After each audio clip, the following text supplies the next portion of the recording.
welcome our guest. We love having a robust attendance at these meetings to learn the latest of what's going on in Missouri conservation. As such, we will get started with our director, Jason Sumner, with his presentation. Morning, Commissioners. It's a pleasure to be here. First order of business is to welcome our two newest commissioners.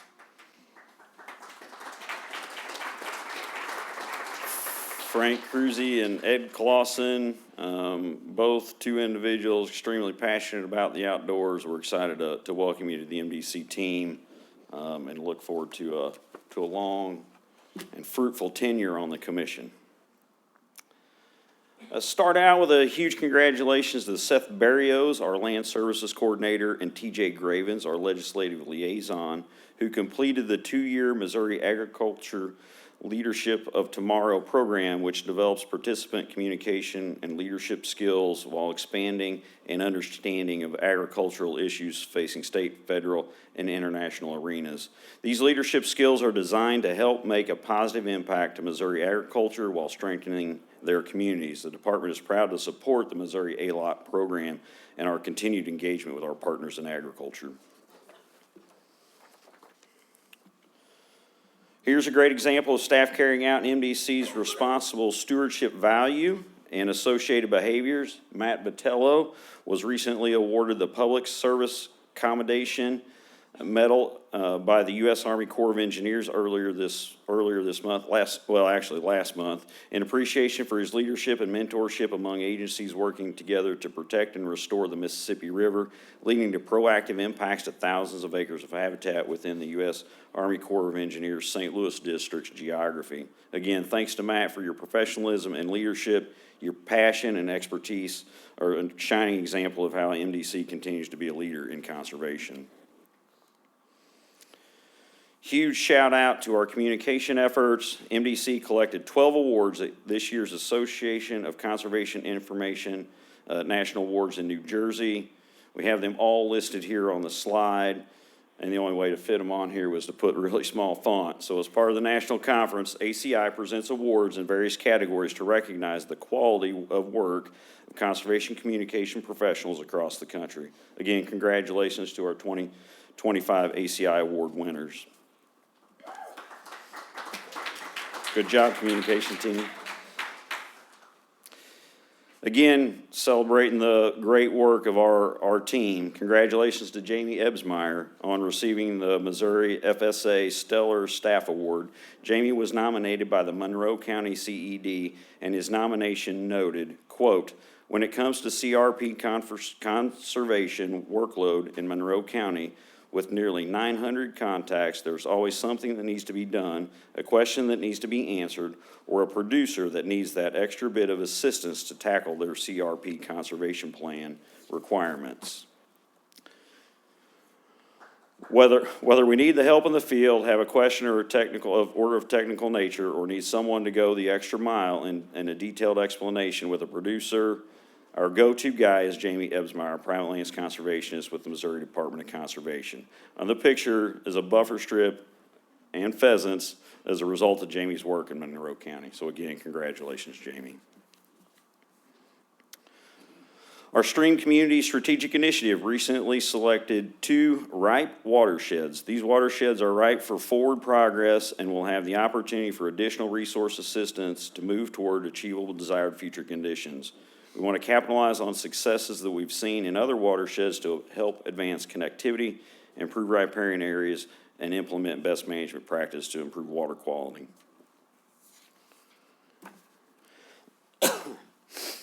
At the end of July, Conservation Federation Missouri Driftwood Outdoors hosted a special event in which panelists Kip Adams from the National Deer Association, Doug Duren, the creator of the Sharing the Land, and myself presented conversations around chronic waste and disease management and challenges with deer management as we kick off a broader conversation about how the state desires to manage its deer population. You'll hear more about that from Jason Isabel in a few minutes. The 2025 Conservation Agent Trainee class completed their 28-week academy of training earlier this week. Following graduation, they will begin a 6-month field training program to further prepare them for their responsibilities as conservation agents throughout the state of Missouri. Again, congratulations to our new agents who took their oath of office earlier this week. Private land success stories. In partnership with U.S. Fish and Wildlife Service, a 17-acre interseeding project was completed in Cedar County. This project involved broadcasting a diverse mix of forbs into an established stand of warm season grass to enhance habitat conditions for bobwhite quail. The primary objective was to increase forb diversity to attract insects, an essential food source for quail chicks, and to fill a gap in existing warm season stands. Additional work happening on private lands. A Henry County landowner recently converted a section of their lawn to a diverse mix of wildflowers that will benefit monarchs and other pollinators. The photos show that transformation from mowed turf grass to established wildflowers. So again, just a reflection of the diversity of landowners and landowner interest our staff are working with. In the fall and winter of 2023-2024, Hickman High School in Columbia began to convert a patch of lawn into native habitat. Over the last 2 years, with assistance from the MDC community and private land staff, and with several dedicated and motivated students working out there, this area is now flourishing with a successful pollinator area for students, faculty, and the community to enjoy. In Southwest region, our work teams were finally able to complete a 4-mile stream survey of in the Frontier District this spring on the Elk River, surveying Neosho bass and rock bass. Both were abundant, with 198 rock bass being captured at a rate of 54 per hour and a size length of up to 8.4 inches. And Neosho bass were captured at a rate of 70 fish per hour. The 4 area biologists across the state work in partnership with NRCS and serve as wildlife technical experts for the 4 NRCS administrative regions. Our area biologists also provide training and guidance to MDC private land staff, NRCS, and other conservation partners on USDA program policies and habitat management practices. As a part of this role, the ABs serve as the local lead for administering NRCS initiative programs, such as MDC-sponsored Regional Conservation Partnership Program projects, or RCPPs. The picture on the left is Missouri Prairie Foundation's Edgar Schmidt Sand Prairie in Scott County. This prairie will be the first perpetual USDA-held easement enrolled through the Sand Prairie Restoration RCPP and is scheduled to close by the end of November. For nearly a year, area biologist Rachel Settle has worked closely with NRCS, MPF, and the local MDC staff to coordinate this acquisition. The easement, now under permanent protection, protects 55 acres of critically imperiled sand prairie. The picture on the right, the 4 private land wetland services biologists have one of the most rewarding positions in the department. The wetland services biologists, often referred to as the WETS team, get to spend their days designing wetland renovations on private land. The WETS team also serves as biological experts for NRCS's wetland emphasis team that focuses on enrolling land into the USDA Wetland Reserve Easement Program. There are currently 967 WRE easements totaling more than 135,000 acres in Missouri, and the 4 WETS team members have been involved in the restoration design of each one of these projects and every one that will be enrolled in the future. Once thought to be found only in its namesake state, the Virginia sneezeweed, a perennial plant in the sunflower family, was listed as federally threatened in 1998. At that time, there were only 25 confirmed populations in Virginia and only 1 known population in Missouri. New discoveries and important planting successes have resulted in up to 65 populations in Missouri, which account for over 70% of the global population. Natural history biologist Rhonda Reimer has been the state recovery lead since it was first listed and has worked with multiple federal, state, NGO, and private land partners through her determination in discovering and establishing new populations. This species will probably still be listed But thanks to the discoveries of thriving populations in Missouri and a population in Indiana, as well as subsequent partner-led conservation efforts across the species range, the service is proposing to remove the Virginia sneezeweed from the federal list of threatened and endangered species. Some education highlights. It's back to school time. The MDC Conservation Education Team has been busy helping Missouri teachers get students outside the classroom walls to discover nature firsthand. In addition to the more than 1,800 school programs that reach over 100,000 participants in FY25, we provided 332 teacher workshops across MDC's curriculum areas, which included the Discover Nature program, Discover Nature Fishing, Hunter Education, and National Archery in the School program. We continue to expand our outreach. Conservation educators conducted 78 teacher workshops in August alone. Additionally, nearly 16,000 student guides were ordered in August. We're pleased to see districts adopt the curriculum gaining traction, which increases sustainability and helps further the impact of teacher turnover. Staff were instrumental in the success of another Missouri State Fair held August 7th through the 16th. The MDC Conservation Building located on the fairgrounds saw activity with attendees eager to see live fish and other native animals, observe displays of native plants and pollinators, or have their informational questions answered by our conservation staff, ranging from wildlife to natural phenomena happening in their own backyard.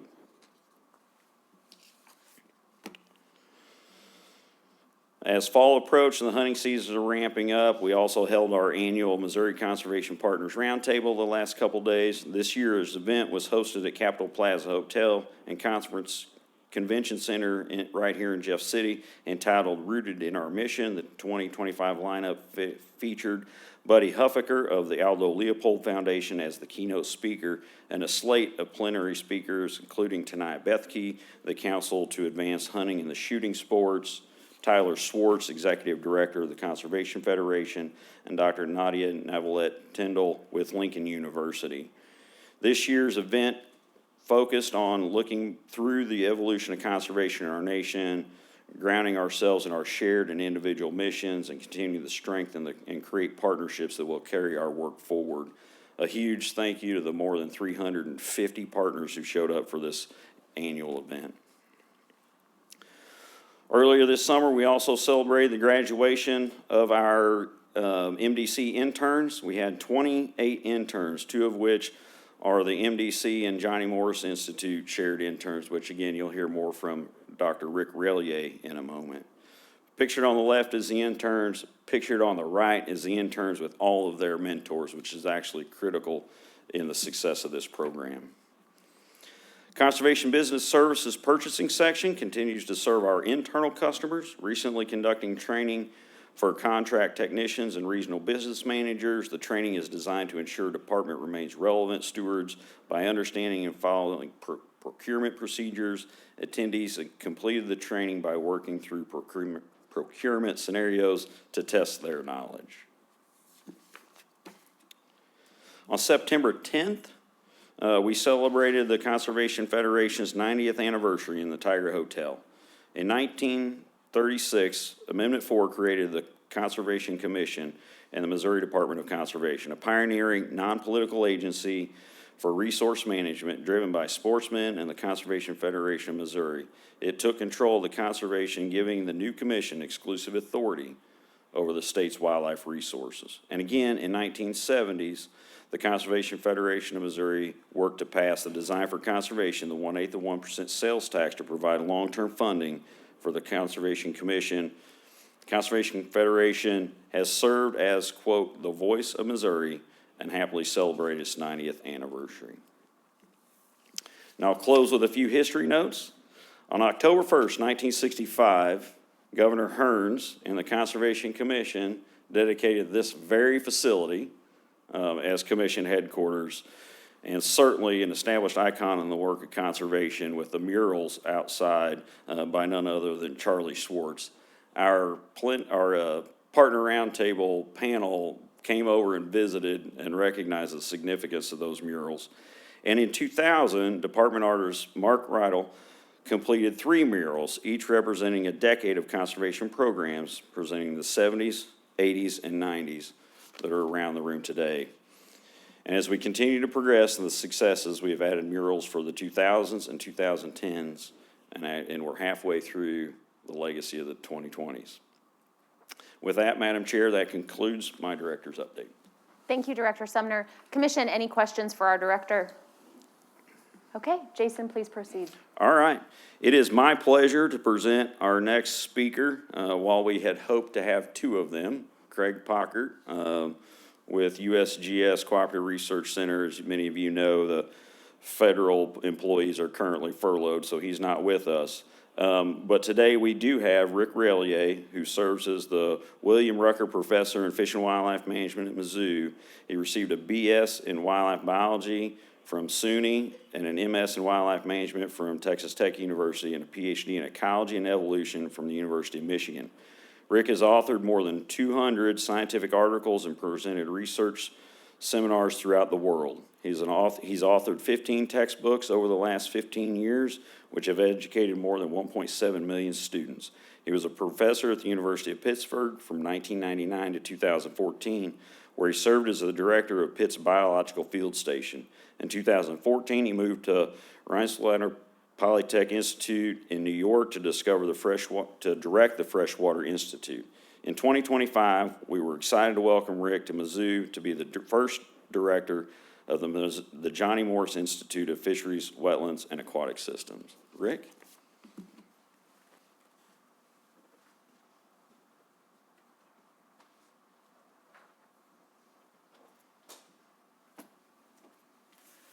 Thank you, Director Sumner. Thank you to the entire commission for the nice invitation to come here and talk about the Johnny Morris Institute. I arrived about 3 months ago, so we have lots to talk about in terms of where we're headed and some of the progress that we've made so far. If you don't know, the Institute really has 2 primary visions. One is to train the next generation of conservationists to work for various agencies, private entities, et cetera. That next generation of aquatic conservationists, environmental scientists, researchers, et cetera. And the second is to become a national center of research, knowledge, best management practice for fisheries and wildlife and aquatic ecosystems. So let's talk about the high-level way we do that. Of course, we're partnering between Mizzou and MDC and the Conservation Heritage Foundation. And a high-level view of how we do this, first, here's my own mantra. We communicate, coordinate, collaborate. We have to do all of that because we've got lots of partners involved here, and that's how we're going to be successful. We're going to develop and are developing a shared vision among this diversity of partners and sponsors and stakeholders, because there's a lot of different ideas about what the Johnny Morris Institute should be doing and should be working on. We need to have frequent, transparent communication among everybody, and really key, we need to quantify where we are, and then we can look at where we're headed and how we get there and whether we're successful or not. And I'll talk about some of those metrics. In year 1, which is where we are now, one of the big goals is to get our research group established here at Mizzou. What you're looking at is drone footage of a facility that we built in New York. We call these mesocosms. They are representing ponds, lakes, wetlands, et cetera, but we can manipulate virtually anything we want to understand what the impacts are. So we've looked at salt pollution, pesticides, invasive species, excess nutrients, excess heat, all of those things. There's probably a shorter list of what you can't manipulate, and we are putting all of this at the South Farm, just south of the university. We brought 3 tractor trailers worth of equipment with us, and we're rebuilding everything at South Farm to serve as a facility for us and all of our collaborators to work on aquatic research. The things that my own group works on are pretty diverse. I've been doing this for about 30 years. Everything, as I said, from salinization, that is salt pollution getting in off roads and other places, pesticides, aquatic diseases.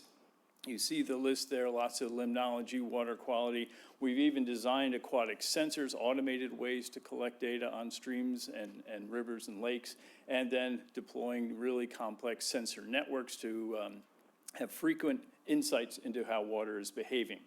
So that's first, establish the group here at Mizzou. Next is to assess the JMI research priorities. What does everyone want? What do our partners want? What do stakeholders want? And we're developing that now.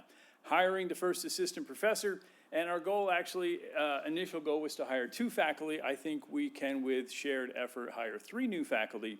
And there'll be a real emphasis in fisheries, which Mizzou has declined as an emphasis, and we will rebound that emphasis looking at people like sport fish biologists, conservation geneticists in fish, et cetera.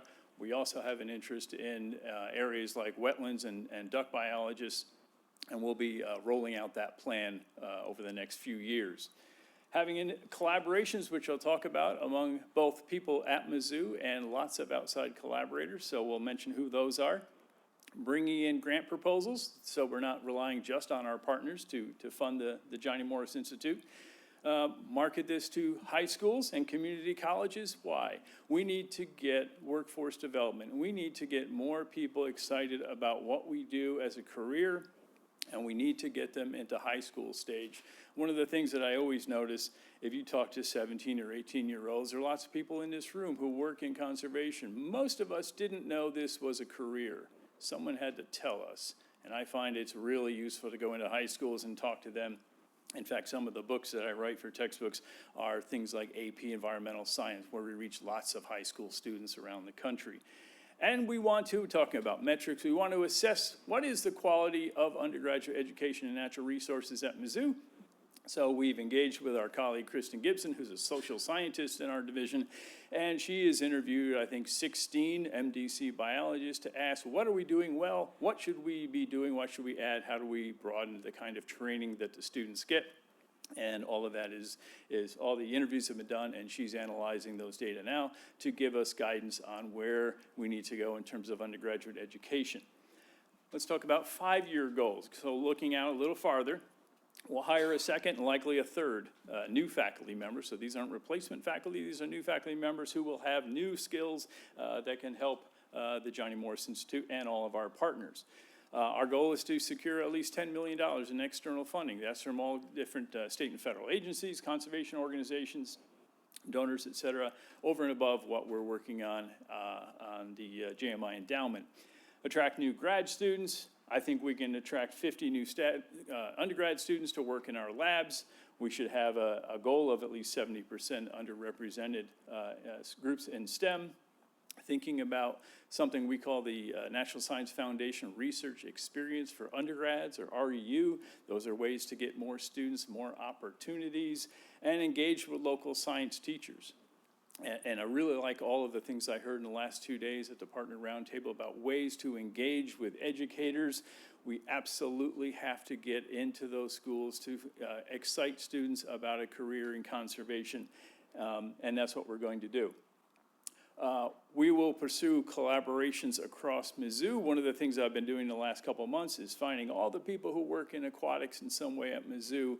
We now have a really impressive group of 25 faculty who want to be a part of the JMI. These are people in engineering, in policy, in law, in biology, in natural resources. It really is spanning the whole range of people, all excited to work together.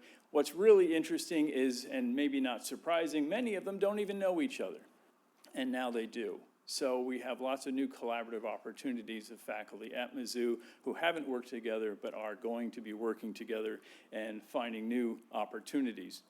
We also have lots of folks outside of Mizzou who have a shared vision for what the Johnny Morris Institute can be. There's a long list here. I've met with about half of them already. Everyone's quite excited to be part of the Johnny Morris Institute in lots of ways. So all of the major agencies around, Lincoln University, on, Ozark Fisheries, St. Louis Zoo, they're all very happy to see how they can partner with the JMI in the coming years. So what are we actually going to strive for undergraduate education? My goal is that we grow the number of majors by 25%. That is 40 to 50 more students coming in and being a natural resource major. We currently have about 200, something like that. revitalize what we call the Fisheries and Aquatic Sciences Society. What that is a student chapter of the American Fisheries Society. I'm really pleased, and due to the efforts of our Associate Program Director, Drew Dittmer, this is a student group that has sort of died away in the last several years. It is revitalized. I was at their last meeting. There were about 40 students in a room. They ran out of seats in the room. There's so many students who want to be involved in fisheries and aquatic sciences. That is now revived, and we're connecting them with MDC biologists as well.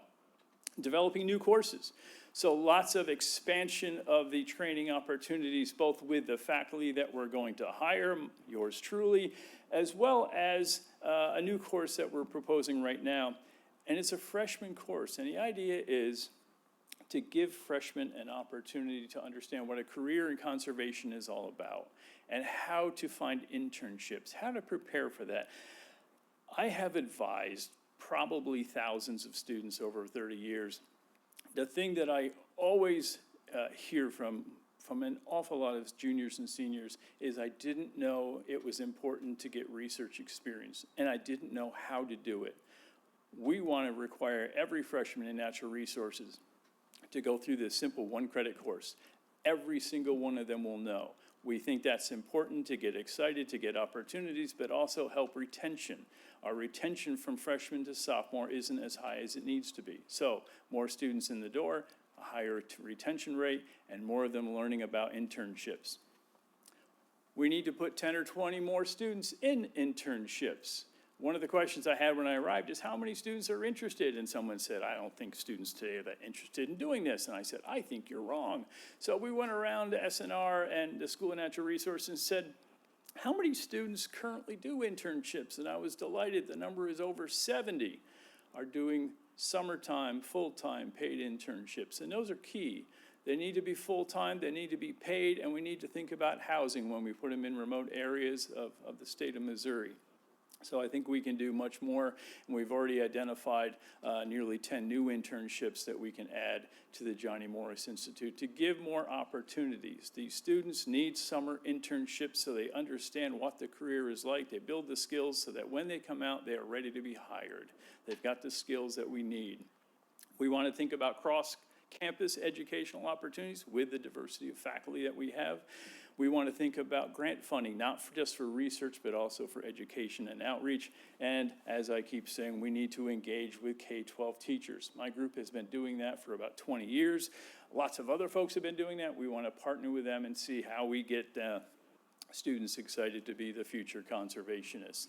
In terms of outreach, here's one that's really important and we don't do as well as we could. That is working with news bureaus, working with our own press office in the College of Ag. And I'll tell you why. It's because our faculty are nervous. They are cautious talking to the media. I've had the good fortune of being trained by a lot of good media people over the years, so I'm not that uncomfortable, but they are. We need to get them comfortable with talking to the media because we need to get the JMI story out there. We need to get the regional and national, even international press. So when we do research, as we've done with, say, road salt, we get into places like USA Today, the Washington Post, the New York Times, all of that, advertising the partnership, advertising the Johnny Morris Institute, those are things that we need to do, and we need to do them stronger than we've been doing them. And eventually, as we get a critical mass, have really high-profile annual meetings for the Johnny Morris Institute that includes all our partners to talk about all the research, education, and outreach that we're doing. And finally, we need to engage in philanthropy. We need to work with our partners at both MDC and MCHF and others to raise the endowment. We have a goal of an endowment of $30 million to help long-term fund the Institute. We may even be able to exceed that. That's something that we have to do. And what really helps, I know, is getting student faces in front of donors because that's a really important impact of what the donors contribute to. So all of this is just a message that the Johnny Morris Institute requires not just research, not just education, not just outreach, just like the Director Sumner talked about. You've got to do all three. All three depend on each other, and all three feed on each other. We need to do that to have both local impacts in Missouri, but also global relevance around the planet. This also conveniently aligns with the College of Agriculture and the School of Natural Resources strategic plans, that we put all of these efforts together and partner up to make the Johnny Morris Institute a regional, a national, and eventually an international success. So thank you for your attention, and if there's time, I'd be happy to take any questions. Dr. Relier, thank you so much for that presentation, and again, welcome to this collaborative effort. Commission, any questions? If I could make just a comment, Sure. and that is, Dr. Relier is an exceptional leader for this organization. We're thrilled to have him in Missouri. We really robbed him from another institution. And I think he's going to set a new standard. But there's a piece that I'd like to emphasize that I'm sure you mentioned, is that the talent that comes out of this institute is going to have a global impact. But it's also going to provide an exceptional resource for the Missouri Department of Conservation and conservation entities throughout this region, and continue to establish this entity and our state as the leader in conservation in the nation. And I think there's going to be, or I don't think, I know there are a number of interests in Missouri who are excited about the prospect of this, and how it will drive, and the people who come out of this in the years to come will drive tremendous improvement in conservation policy and in conservation practices and conservation education.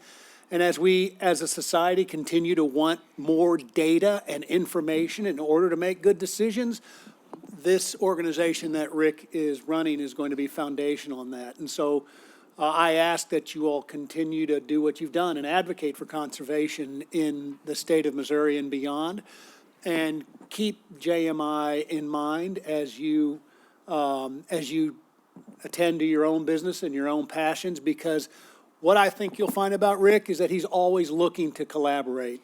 The work he's doing affects everybody, and there are very few, and I can think of none, actually, associated conservation initiatives that he can't provide some insight, some talent, some skill, some support to. So I ask that you get to know Rick and track his trajectory and progress, and get to know what the JMI is going to do, because you, this conservation community, is incredibly important to the success of the JMI. So, thank you, Madam Thank you, Chairman. Commissioner Cruzy. Thank you, Rick.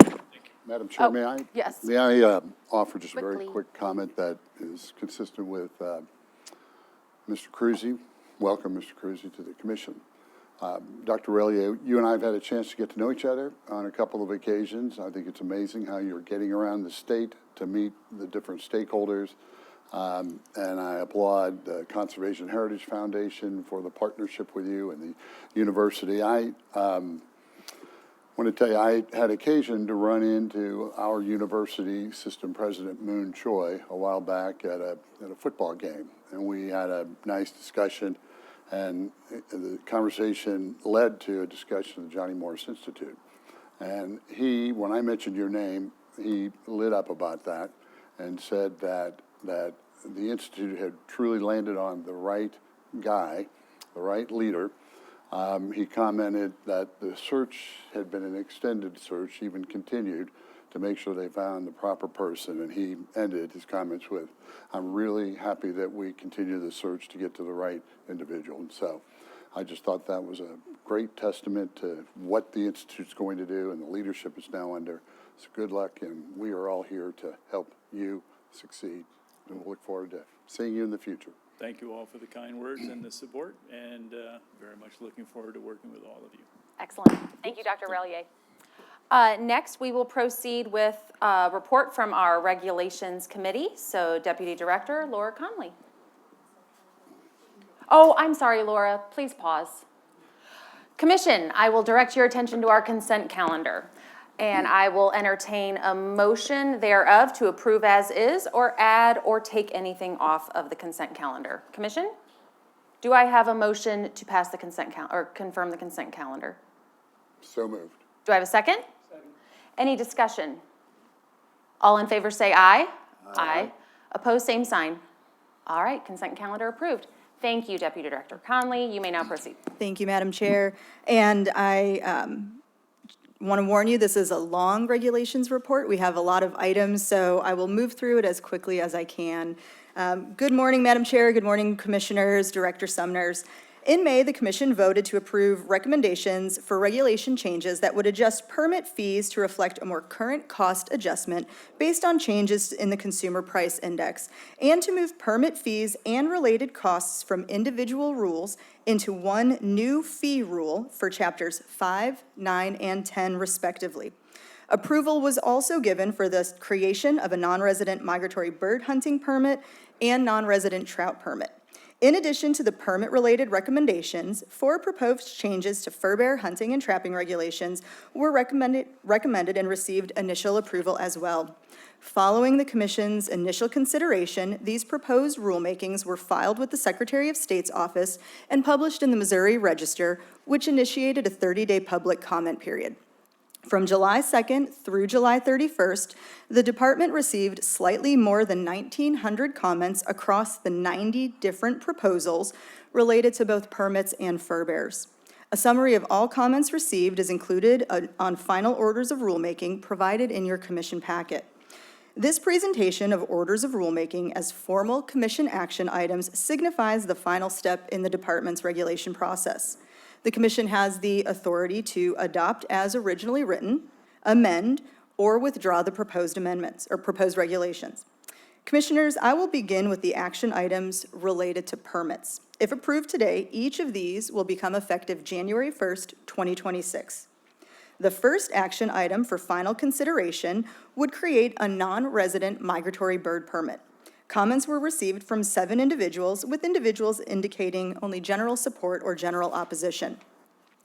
Madam Chair, I request Commission approval of 3 CSR 10-5.434 non-resident migratory bird hunting permit as originally proposed. Do I have a motion to approve staff recommendation? Second? Second. Thank you. Any discussion? I think I would just like to underline for folks who may not be following along very closely that this is a creation of a new permit designating non-resident migratory birds. Correct. Correct. All right. Excellent. All in favor say aye. Aye. All opposed, same sign. Motion carries. Thank you. The second action item would create a non-resident trout permit. More than 100 comments were received, with just over half of those stating the proposed price of $40 is too high and will cause a negative impact to Missouri's economy and tourism industry. However, you will note that the fee itself is not listed within the rule for a non-resident trout permit, but instead is contained within the new fee rule for Chapter 5, and which I will address next. Therefore, Madam Chair, I will request Commission approval of 3 CSR 10-5.429 non-resident trout permit as originally proposed. Do I have a motion to approve staff recommendation? So moved. Is there a second? Any discussion? All in favor say aye. Aye. Opposed, same sign. Motion carries. Thank you. Commissioners, the next action item pertains to the 3 proposed new rules to move all permit fees and associated costs from individual permit rule numbers into a single consolidated fee rule for Chapters 5, 9, and 10, and to increase most permit prices found within these respective rules. Based on public comments received related to the non-resident trout permit as previously discussed, we recommend an amendment to proposed Rule 3 CSR 10-5.950, hunting, fishing, and trapping permit pricing, permit fees, permit replacement cost. This suggested amendment would reduce the cost of the non-resident trout permit from $40 to $24.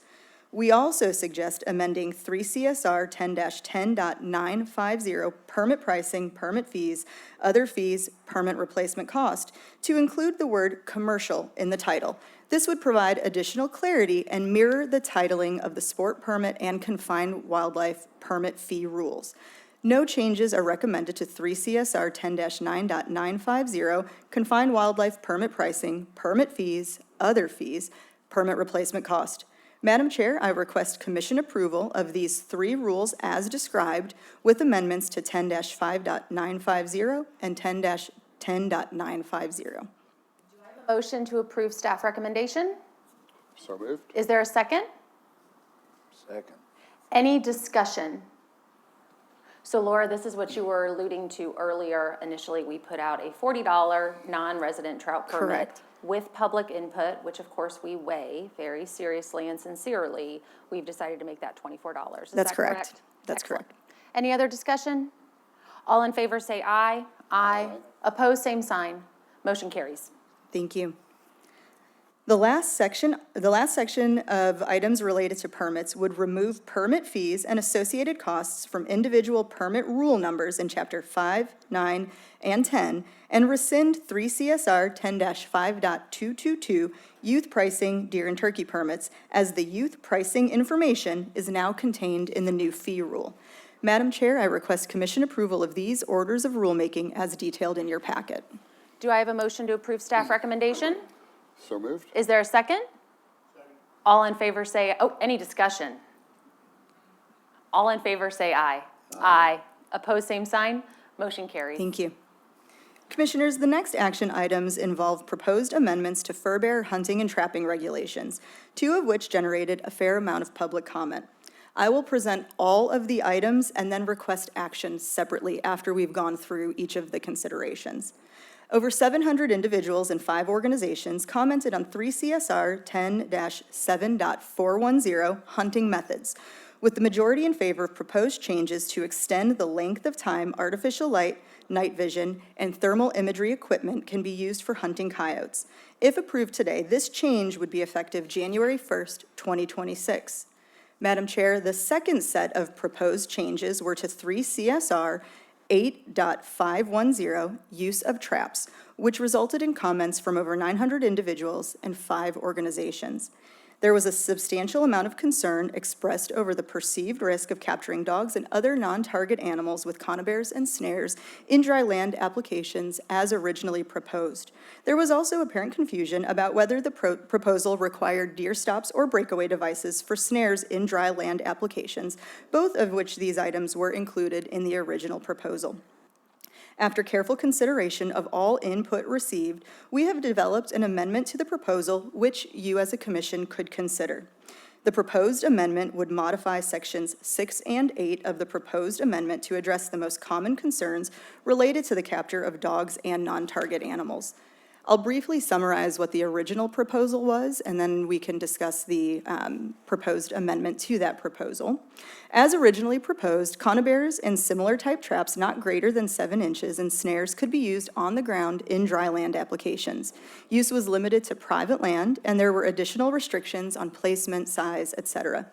Conibears and snares could be used in this type of application during the trapping season or for damage management purposes. The proposed amendment or modification to this proposal, one of which is displayed here, we'll discuss conibears first and then show the proposed modifications for snares. For conibears or other similar type traps greater than 5 inches and not greater than 7 inches, which may be used in dry land applications, the commission can consider requiring the traps to be recessed at least 11 inches in a cubby, and the entrance of the cubby must be at least 5 feet above ground level. Such traps may be placed on public or private land. The additional placement restrictions from the original proposal would be removed, and all previously established restrictions in the Wildlife Code remain in effect. So as you can see here, the top couple bullets describe what the application could be considered for dry land applications for conibears, and then the placement restrictions which already exist in the code would remain in effect, and those are listed down at the bottom. And I'd be happy to answer any specific questions on this, or I can move into the discussion on snares also. Commission questions now for these body gripping traps, conibears. We can also discuss later. Absolutely. Proceed, Laura. Thank you.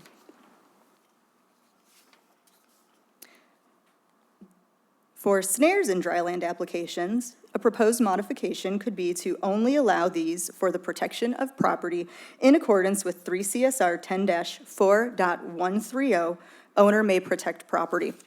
All originally proposed placement restrictions and snare components would still apply. And so you will recall that we had a variety of different requirements and placement restrictions in the original proposal on snares. Those are all listed in that second main bullet, but essentially these would only be allowed for damage purposes in accordance with the owner may protect property rule if this were to move forward. Now, we believe that the changes associated with conibears limit the potential to capture dogs and other non-target animals while providing an additional tool to harvest fur bears during the trapping season and for damage management purposes. Additionally, the proposed use of conibears in elevated cubby is in alignment with Association of Fish and Wildlife Agency's best management practices for conibears or similar type traps on dry land. We believe that the changes associated with the use of snares limit the risk to dogs and other non-target animals. Specifically, in this case, snares would only be allowed for damage management purposes as permitted by the Wildlife Code and would not be an authorized method of take for recreational trapping.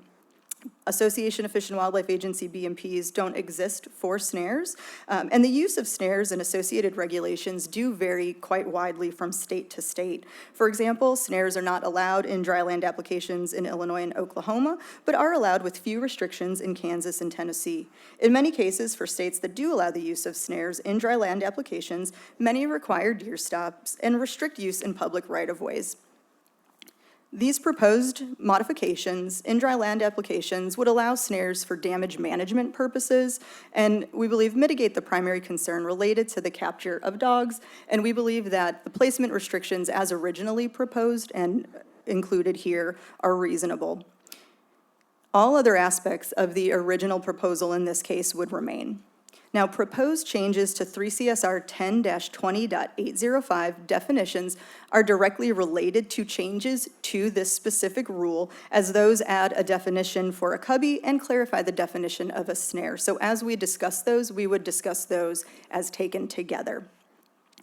If moved, these two orders of rulemaking would have an anticipated effective date of April 1st, 2026. Now, the last order of rulemaking for consideration is for 3 CSR 10-8.515 fur bear trapping seasons. This amendment addresses inadvertent omissions that clarify which fur bear species may be trapped, and it's really just an opportunity to clean up the code. Now, Madam Chair, as a reminder, each proposal that has been presented here may be approved as originally proposed, approved with amendments, or withdrawn.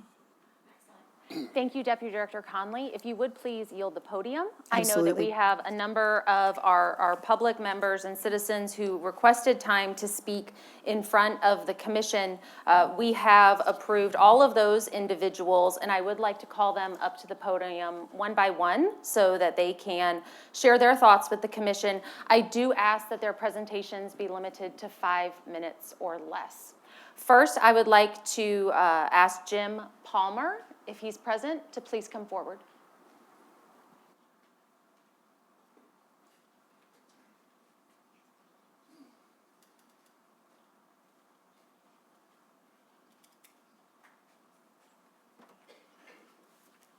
Well, hi.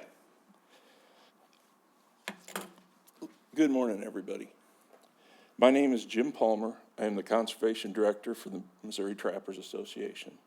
I was a conservation agent for just shy of 32 years, and I'm a trapper of over 50 years' experience. I've been fortunate to have trapped in 13 states, 1 native nation, and have harvested by trapping methods 33 species of fur bearers, ranging from wolverine to mountain lion to kit fox to least weasel. Now that I've introduced myself, let's sort of get down to business. And with the recommendations that we received this morning, we really haven't had good time to look them over since we got them 15 minutes before the meeting started. But here's some comments that I'd like the commissioners to consider. We ask that cable restraint restrictions, regulations be unchanged. They've proven to be safe. They've proven to not cause dog deaths. Most, if not all dogs that get caught in those, if they're broke to leash at all, will just sit down and wait for somebody to come get them out. We've had the cable restraint regulations since the early 2000s, and if there was issues with them, you would know by now. Something that we want to consider too with the conibear regulation with our friends in the Sporting Dogs Association is that, I don't know if any of you have hunted with hounds, but they love what they do. And I've seen more than one video of a coon dog 20 foot up in a tree, a vertical tree. Any tree that has any kind of slant to it, the dogs are gonna go up that. The squirrel dogs too, okay? And while we applaud the moving of the conibear up in 5 foot off the ground, we'd like to see maybe an exclusion device added that keeps the hounds from sticking their heads in there, and 11 inches recessed from the opening is good. We like that. But other states comes to mind, since I've trapped in all these different states. I've trapped under different regulations. And in Maine, they have an exclusion box because of the lynx population there when you're trapping marten and fisher. And that excludes the larger lynx from sticking his head in there. And we'd like to see that considered for our regulation. And maybe an opening of 7 by 7. We consulted with some dog people, and they thought that was acceptable. That's the 220 size jaw spread, 7 by 7 inches. And a coon won't have any trouble trying to crawl into that, but a big hound would, okay? So we'd like you guys to consider that.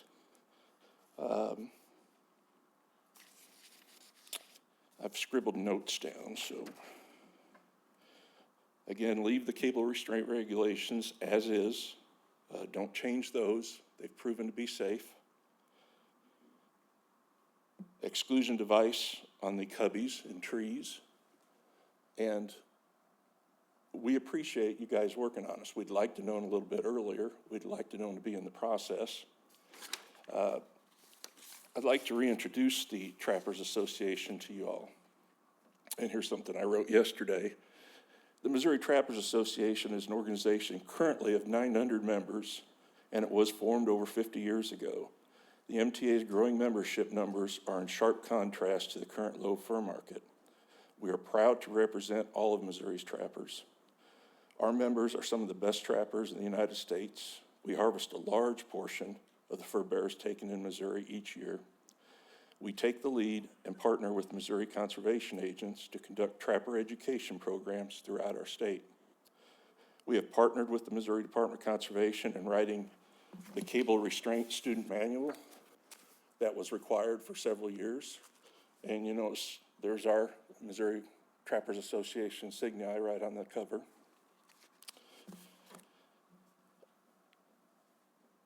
We've collaborated with MDC on other otter reintroduction programs and have in the past been an integral part of trapping regulation discussions and fur bearer research with MDC. And I'd like to offer the olive branch to continue this. Thank you. Thank you, Jim, very much. Next, we will hear from Jessica Stevens. Jessica?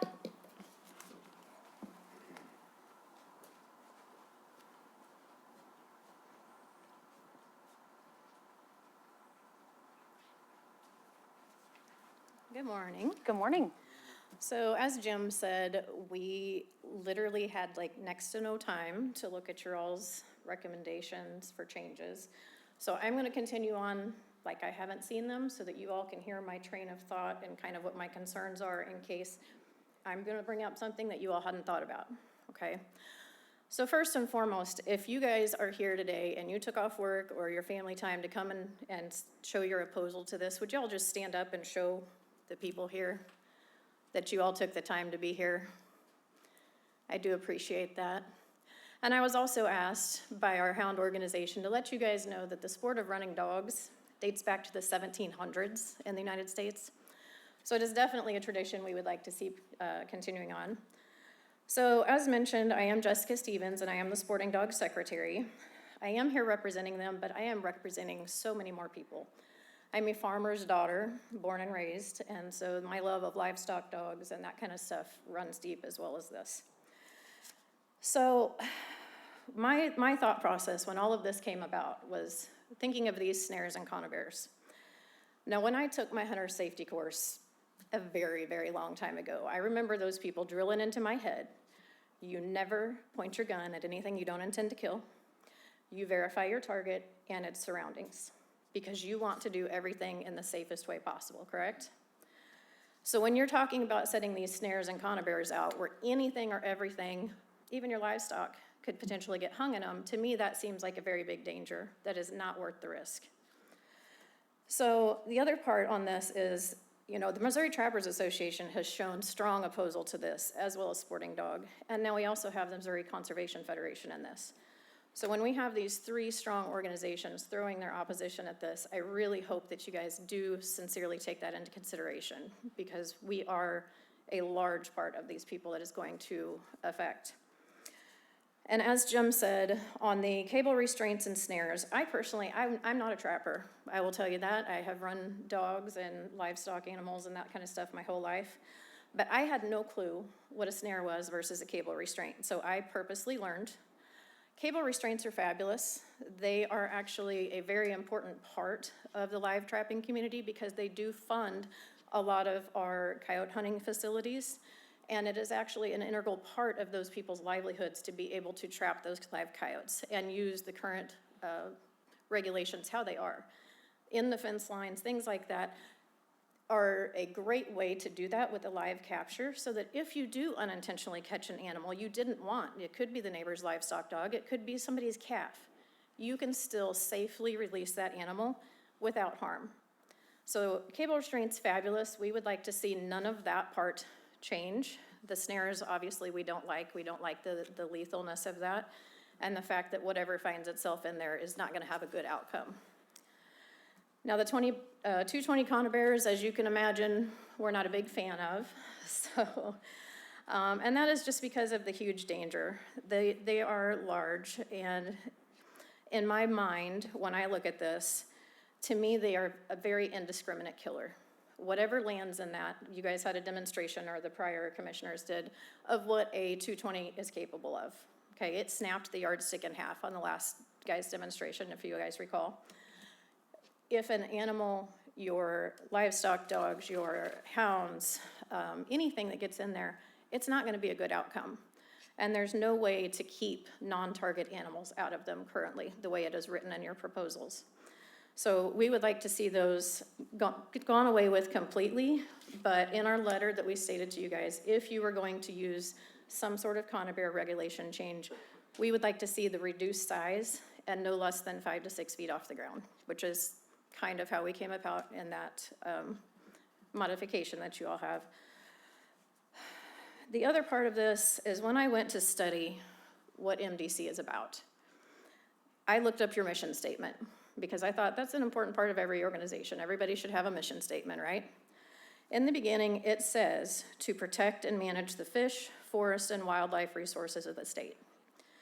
When you're gonna protect and manage, that is a huge responsibility. Protecting our animals, our hunting heritage, our traditions, and then managing those land and animals in it, that's very important. And we cannot allow what we're calling management to include indiscriminate killing of animals. Like, we're all for the hunting, the trapping, the fishing. We love our sports. We don't want to see any of that go away, but we want to see it done very safely, okay? These animals, they are our livelihoods. They are our family. And so we want to make sure that when you guys are proposing or looking at these proposals, you're taking all of that into account. I do think that there are some other changes that you all could push with that, just because, as I said, I'm doing this as I have not seen your modifications. A couple of things that you could look at is extending your trapping seasons if you're looking at getting rid of your nest predators. I personally am a huge fan of dog-proof traps. They are the simplest. Even I can use a dog-proof trap and keep things that are not supposed to be in them out, okay? Very, very easily done. Or if you're trying to increase your predators, you could even look at bringing back bounties. Everybody's looking for some extra income, and it may be a feasible way of doing that. When you guys go to make your vote and decision on this, if these proposals were to go through, I have a couple of thoughts for you that I would like you to consider. Do you think that adding any of these modifications or proposals is going to increase the number of your trapper population out there? Do you think that it's going to increase the number of predators taken? Do you think this is going to increase the number of people enjoying the outdoors? And are you thinking that these are going to reduce the number of nest predators? Personally, I don't think so. I don't think that passing these as they are previously written or proposed is a good thing. I think your risk versus benefit is way too great to catch non-target animals. Your livestock, your guardian dogs, anything like that can be caught. So we all have to take that into consideration. I do appreciate your time. I would love to entertain any questions if you guys have them as far as the dog side of things or livestock side of things. Otherwise, I think you guys have kind of addressed the other things so far. Excellent. Thank you, Jessica, very much. Next, we have Tony Duggar. Tony, I'm sorry. Okay, thank you, Tony. Tony is declining his time. Next, Brianna McCubbins. Brianna?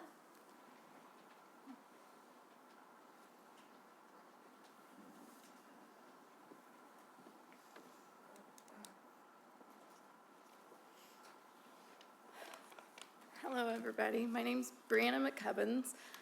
This is Ruby McCubbins, my daughter, who is 8. Hi, Ruby. So I'm with the Oak Hills Coon Club in Cole Camp, Missouri. I'm also their secretary. I'm also with Missouri Coon Hunter Federation as a board member. Ruby is our youngest member on all of those as well. So basically, I'm here with the Sporting Dog Association as well. I was here at the last meeting. Ruby, unfortunately, was not. I'm writing to express my deep concerns about the proposal on the conibear traps and the snare traps. While we appreciate your all's effort on managing wildlife population and responsibilities, but we urge that you do not pass these. Coon hunting has been a lifelong cherished tradition with many families. I did not grow up coon hunting. I met my husband 15 years ago, and it was something that completely opened my mind. I never got the opportunity to do anything like this, and to have my kids now to be able to express this versus sitting at a screen or playing games, like, we're constantly outside. We are constantly doing something from fishing to catching things, to hunting, to deer hunting, which Ruby got to harvest her first deer this year was amazing. But getting to the point of this is basically the way I see it as a mom versus just some man going out and hunting. There's more to it than just bunch of men just going out having a good time. It's moms do it too. I hunt as well. I mean, it's a big thing as far as competition hunting. There's so many opportunities that there is possible for this. But my concern is for me being out in the woods and seeing how it is physically on a night hunt with kids on the youth hunt.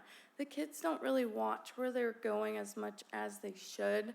Granted, they're kids, but you can only do so much. They're excited. They hear the sound of the hounds. They go to it. They want to get to it. They don't watch as much. And so for those traps, as big as they are, not only could they take a dog's life and another animal's life, they could take her life. And for that to happen would be devastating. And it's not just hers. It's so many other youth that have been out in the hunting world, that are out in the hunting world. And for something like that to happen would take a tremendous negative effect on our side of the ends. Ruby has won several things as far as making top 10 in her breed as the nation as a young coon hunter. She's won her first coon hunt that she went to. She's hunted in 3 other different states, so she gets to see it firsthand as well. So it's more than just, a tradition. It's keeping the next generation alive to be able to continue to this or want to do this. So me as a mom and, as a sportsman, hound person, would just like for you all to really think on as far as more than just trapping, as well as how this could affect competition hunts, just pleasure hunting or anything else as far as that. So I do appreciate you all taking the time to hear me and to have my daughter and all of us here. So, thank you. Thank you, Brianna. Thank you, Ruby. And Ruby, congrats on that first deer. That's a big deal. That's a big deal. All right, we also had request from Vance Hildebrand. He was unable to make today's meeting, but he does have some printed out comments I'm distributing to the commission. These are from Vince Hildebrand. We also had a request from William Moorcamp. He is unable to make this meeting because it is our rescheduled September meeting, but he did provide a video message. Joel, if you would please cue that up and play that message at this time. Hello, my name is Bill Moorcamp. I would first like to thank you all for dedicating your time to the Conservation Commission, as well as allowing me to address you on this regulation change. My wife and I own a farm that we manage predominantly for wildlife and secondarily for cattle, with our 2 children who are 5 and 3. I graduated from the University of Missouri-Columbia, which I know several members of the commission are also alums. I received an engineering degree, so my presentation to you is going to contain hard evidence and data supporting this regulation change. I provided packets with reference to all the data I used in this presentation. I wish I could have been at the Conservation Commission meeting in person that had been planned to be September 12th. Unfortunately, a previously scheduled family vacation prevents me from being there in person on October 3rd. I am speaking as a private landowner that is supporting this regulation change. As stated in the MDC news release last May, as many populations of fur-bearer species continue to increase, the proposed regulation change will increase opportunities and provide landowners with additional tools to manage populations and respond to human-wildlife conflicts. Most hunters and trappers are aware that the value of fur-bearer pelts have continued to decline, so has the interest in trapping or hunting them. In 1992, when a raccoon pelt averaged $35, there was about 250,000 pelts sold in Missouri. In 2024, the average price being $1.50, there was less than 20,000 pelts sold, reflecting a 90% decrease in harvest. In managing any wildlife, it is essential that the harvest be sustainable to the population and also recognize the impact on other species when it is not. I am sure you can imagine what would happen if our white-tailed deer hunter harvest declined by 90%. Our deer population would be out of control. Predators are mainly nighttime animals, so until the population is way overbalanced, the general public or landowners do not even recognize the developing problem. Our population of predators, especially coyotes, are very difficult to manage, and these expanded opportunities will give private landowners more tools to help control these predators and potentially decrease conflicts with both wildlife and livestock production. The MDC recognizes these challenges, which is why this regulation is being proposed. In 2021, the MDC extended the trapping season to give landowners that choose to target nesting predators this extended opportunity. The Missouri Trappers Association opposed this regulation change. Since passing that regulation, we have seen 3 consecutive years with increasing harvests of turkeys, and according to the MDC biologists, we had the highest spring turkey harvest since 2006, as stated in the MDC news release in May of 2025, reversing a continual 20-year declining turkey population / harvest in Missouri. The Missouri Trappers Association was wrong in their opposition to that regulation change, and they are wrong in their opposition to this change. In addition, there has been positive impact by the regulation change, as reflected in the increased number of trapping permits sold, which is up about 30% from 2021, something the trapping community should see as a positive. When looking at the use of land-set snares and body grip traps up to 8 inches, every adjacent state to Missouri allows the use of these methods. Also, none of the adjacent states place any restrictions on these methods being used on private or public land. And there's no limitations related to placing them on common property lines. The proposal in Missouri is for private land only. for those landowners that choose to do so and has limitations on how close to a common property line these sets can be placed unless written permission is given by the adjacent landowner. In a publication of the Association of Fish and Wildlife Agencies, of which I believe Director Summers is on the executive committee, by the Fur Bearer Conservation Technical Working Group on Best Management Practices, a summary of trapping regulations for fur harvesting in the United States. Here's a direct quote from that publication. Most states permit the use of body grip traps, 89%, foothold traps, 89%, and snares, 81%, for the fur harvesting and other purposes. I have provided a copy of these publications to the Commission.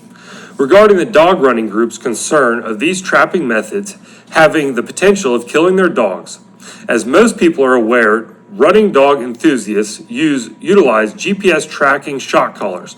With this technology, there is no excuse for these dogs to be running on private property without permission. It is a dog owner's responsibility to have their dog under control at all times without imposing on other people's private property. This regulation has an excellent potential for improving the relationship, as the running dog individuals will be more apt to ask for permission in advance, considering there may be these trapping methods being utilized. In summary, these trapping methods are commonly used in every adjacent state, as stated in the paper provided, are utilized in over 80% of the states in the United States. This regulation is for private land only, and only if the landowner chooses. Thank you for this opportunity to express support for this regulation change by a private landowner that actively manages their property for livestock and wildlife.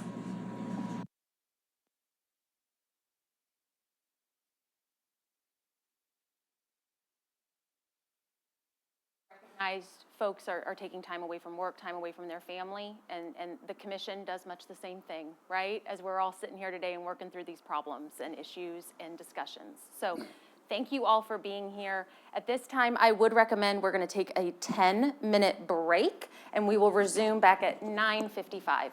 Thank you.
I'm going to call us back to order, and Deputy Director Conley, please resume.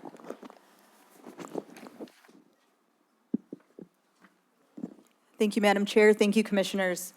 At this time, I would like to request commission action on the fur bearer regulations, and I will present them separately so that we can have discussion on each.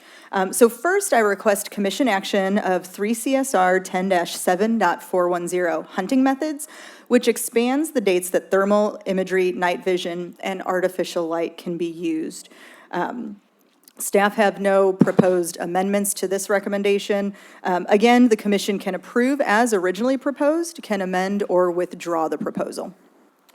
Do I have a motion to approve staff recommendation? So moved. Do I have a second? All right, any discussion on the thermal artificial light regulation?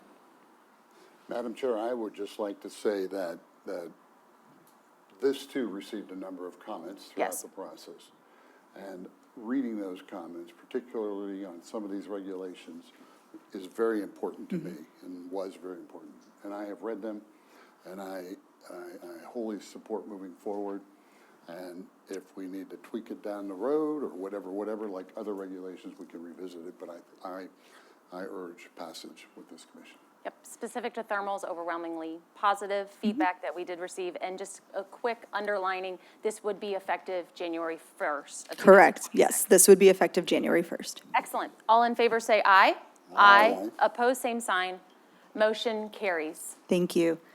Next, I request commission action of 3 CSR 10-8.510 and 3 CSR 10-20.805. Again, these are the proposals that discussed conibears and snares, and Chapter 20 sets the definition for those. So I request action as those as a pair because they are tied directly to one another.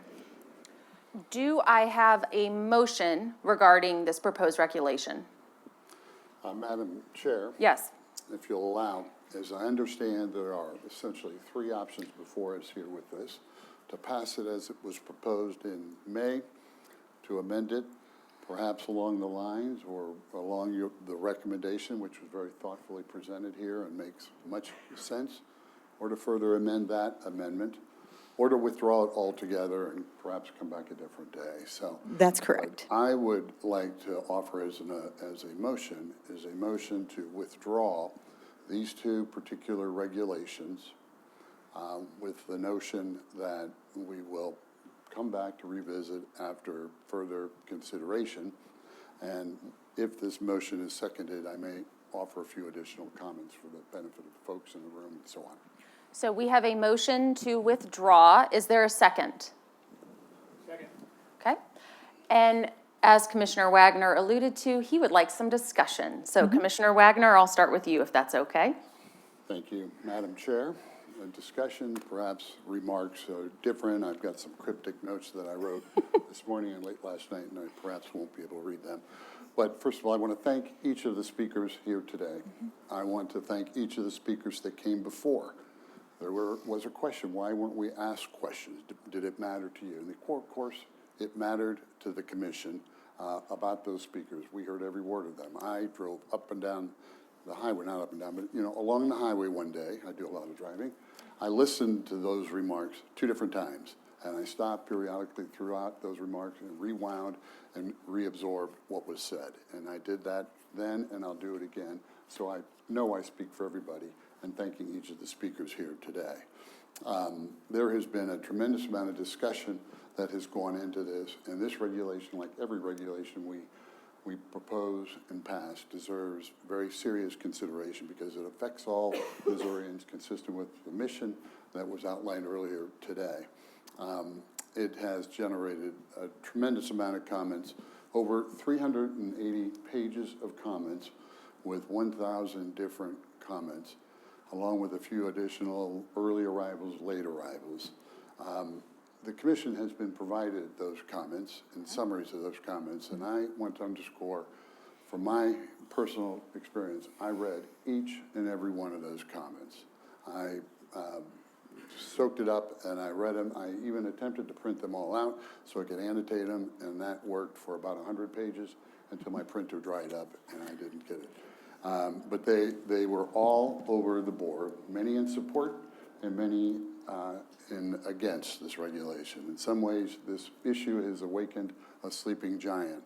I have to say that the one comment that struck me, and might have been the most authentic and honest, was the wife who said, I am in favor of these regulations because it will get my husband out of the house. And I, as married 39 years, I thought, that's really a legit comment.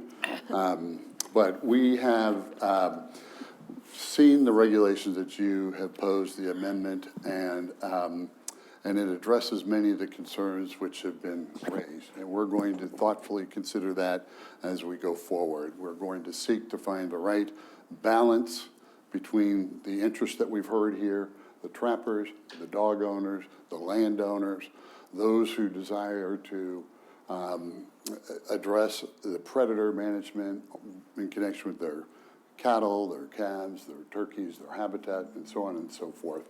So we will take that into account and look at examples to make this regulation as good as it can be. I did take the time to look at the best practices that have been presented by the different national groups and by the different experts who I could name.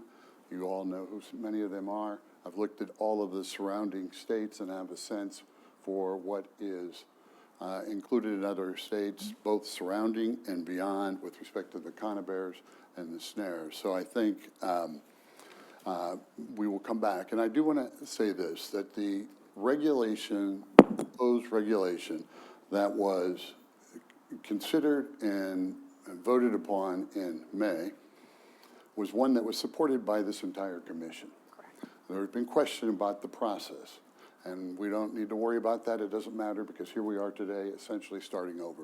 But that process was not compromised. It was done in accordance with the way regulations have been passed. There are other ways of doing it, but it did come through the department, considered by the commission as a recommendation, and move forward.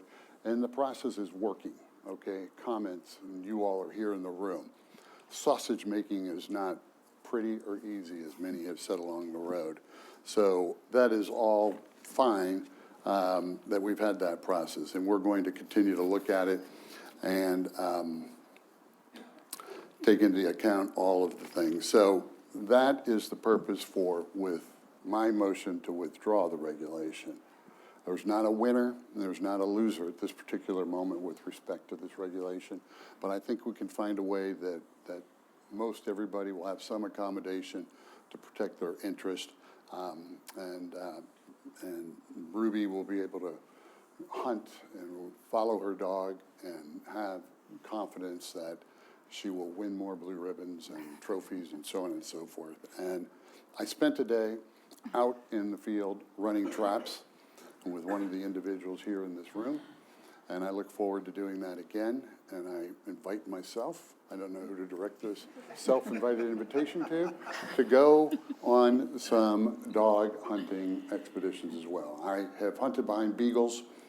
I was raised with upland hunting dogs. I have labs in the family. I don't want my dog to be hurt or compromised either, but I would like to know more about this sport. I'd like to see one climb up a tree. So with that, and I'm sorry that I cannot attend the Trappers program this weekend in Williamsburg, but for a family or a wedding elsewhere in the state, I would be there, and I will go to future ones to understand this segment of our conservation world. And I thank everybody for participating, and we will be back, if this motion passes, to revisit this with everybody. Any other discussion? Yes, Frank? Madam Chairman, I just wanted to say quickly that your MDC, and I mean your MDC, is listening. And it always has listened. I think the board would largely agree with me that our function as a board it's about governance, and that's a different, perhaps, tact than some folks think about how we function as a board. Your MDC is managed very well. They are very attentive to the needs of this community. They appreciate and respect and actively seek the input of not just the affected sort of parties and constituents, but across the state. It has been abundantly clear that MDC, the staff and all the personnel that are with this organization, are working incredibly diligently to craft properly nuanced policies, regulations, that allow for this broad participation in Missouri's fabulous natural resources. And it's a tough balance. It is a really tough balance. You've got people in communities that really just care about walking paths. And then you've got coon hunters, of which I am one. I have fallen down most of the hills of the Ozarks for a long time, and I've stumbled across our farms in Carroll County, and I'm amazed that I can still walk upright. It's an addiction. I love it. And I trust that you all recognize that we, as this community, or active hunters, are not the only ones who want to get out in the woods and run around and enjoy wildlife, et cetera. And so the balance that MDC has to strike is a tough balance. I can't tell you how much I appreciate the civility of this group. I wish we could live stream this to our federal government and show them this is how you pay attention and this is how you communicate. So I have to say thank you very much for your commitment. Your time here has not been wasted. You've set a powerful example, and we're all just incredibly grateful for it. So, but I will reemphasize one thing. MDC is listening. They have always listened. They will continue to listen. They have a culture here of listening that we don't have to, as a board, we don't have to reinforce that, okay? They come to us with thorough information, carefully annotated, and good data. And it's hard to get good data. And so the commitment they have to you is top of mind. And I just hope you understand that. And again, grateful for your all's input. Madam Chair, one very quick comment, as I'm so prone to do, and forgive me. I failed to thank, and in my cryptic notes, the team at MDC who prepared thoughtfully this version that was shown in the sideboards. And Nate Bowersock and I spent over an hour the other day talking about some of the national standards and the energy that the team put into it. And I know it's been top of mind to you and to the director, and all of that is what we're going to follow when we come back together down the road. And by the way, Commissioner Cruzy, I do know one federal government member that I might be able to impose upon to sit through this discussion and the last one and the next one. I would like to add, this is a great example of how the commission, we are not all coming at issues with the same point of view. We do rely on our staff for the science-based approach, and we deeply appreciate the public input through the avenues that we provide. As a commission, I've been on for 4.5 years now, and we do not always agree. We have disagreements, but when we move forward, I feel it is always important that as a commission, we move forward united.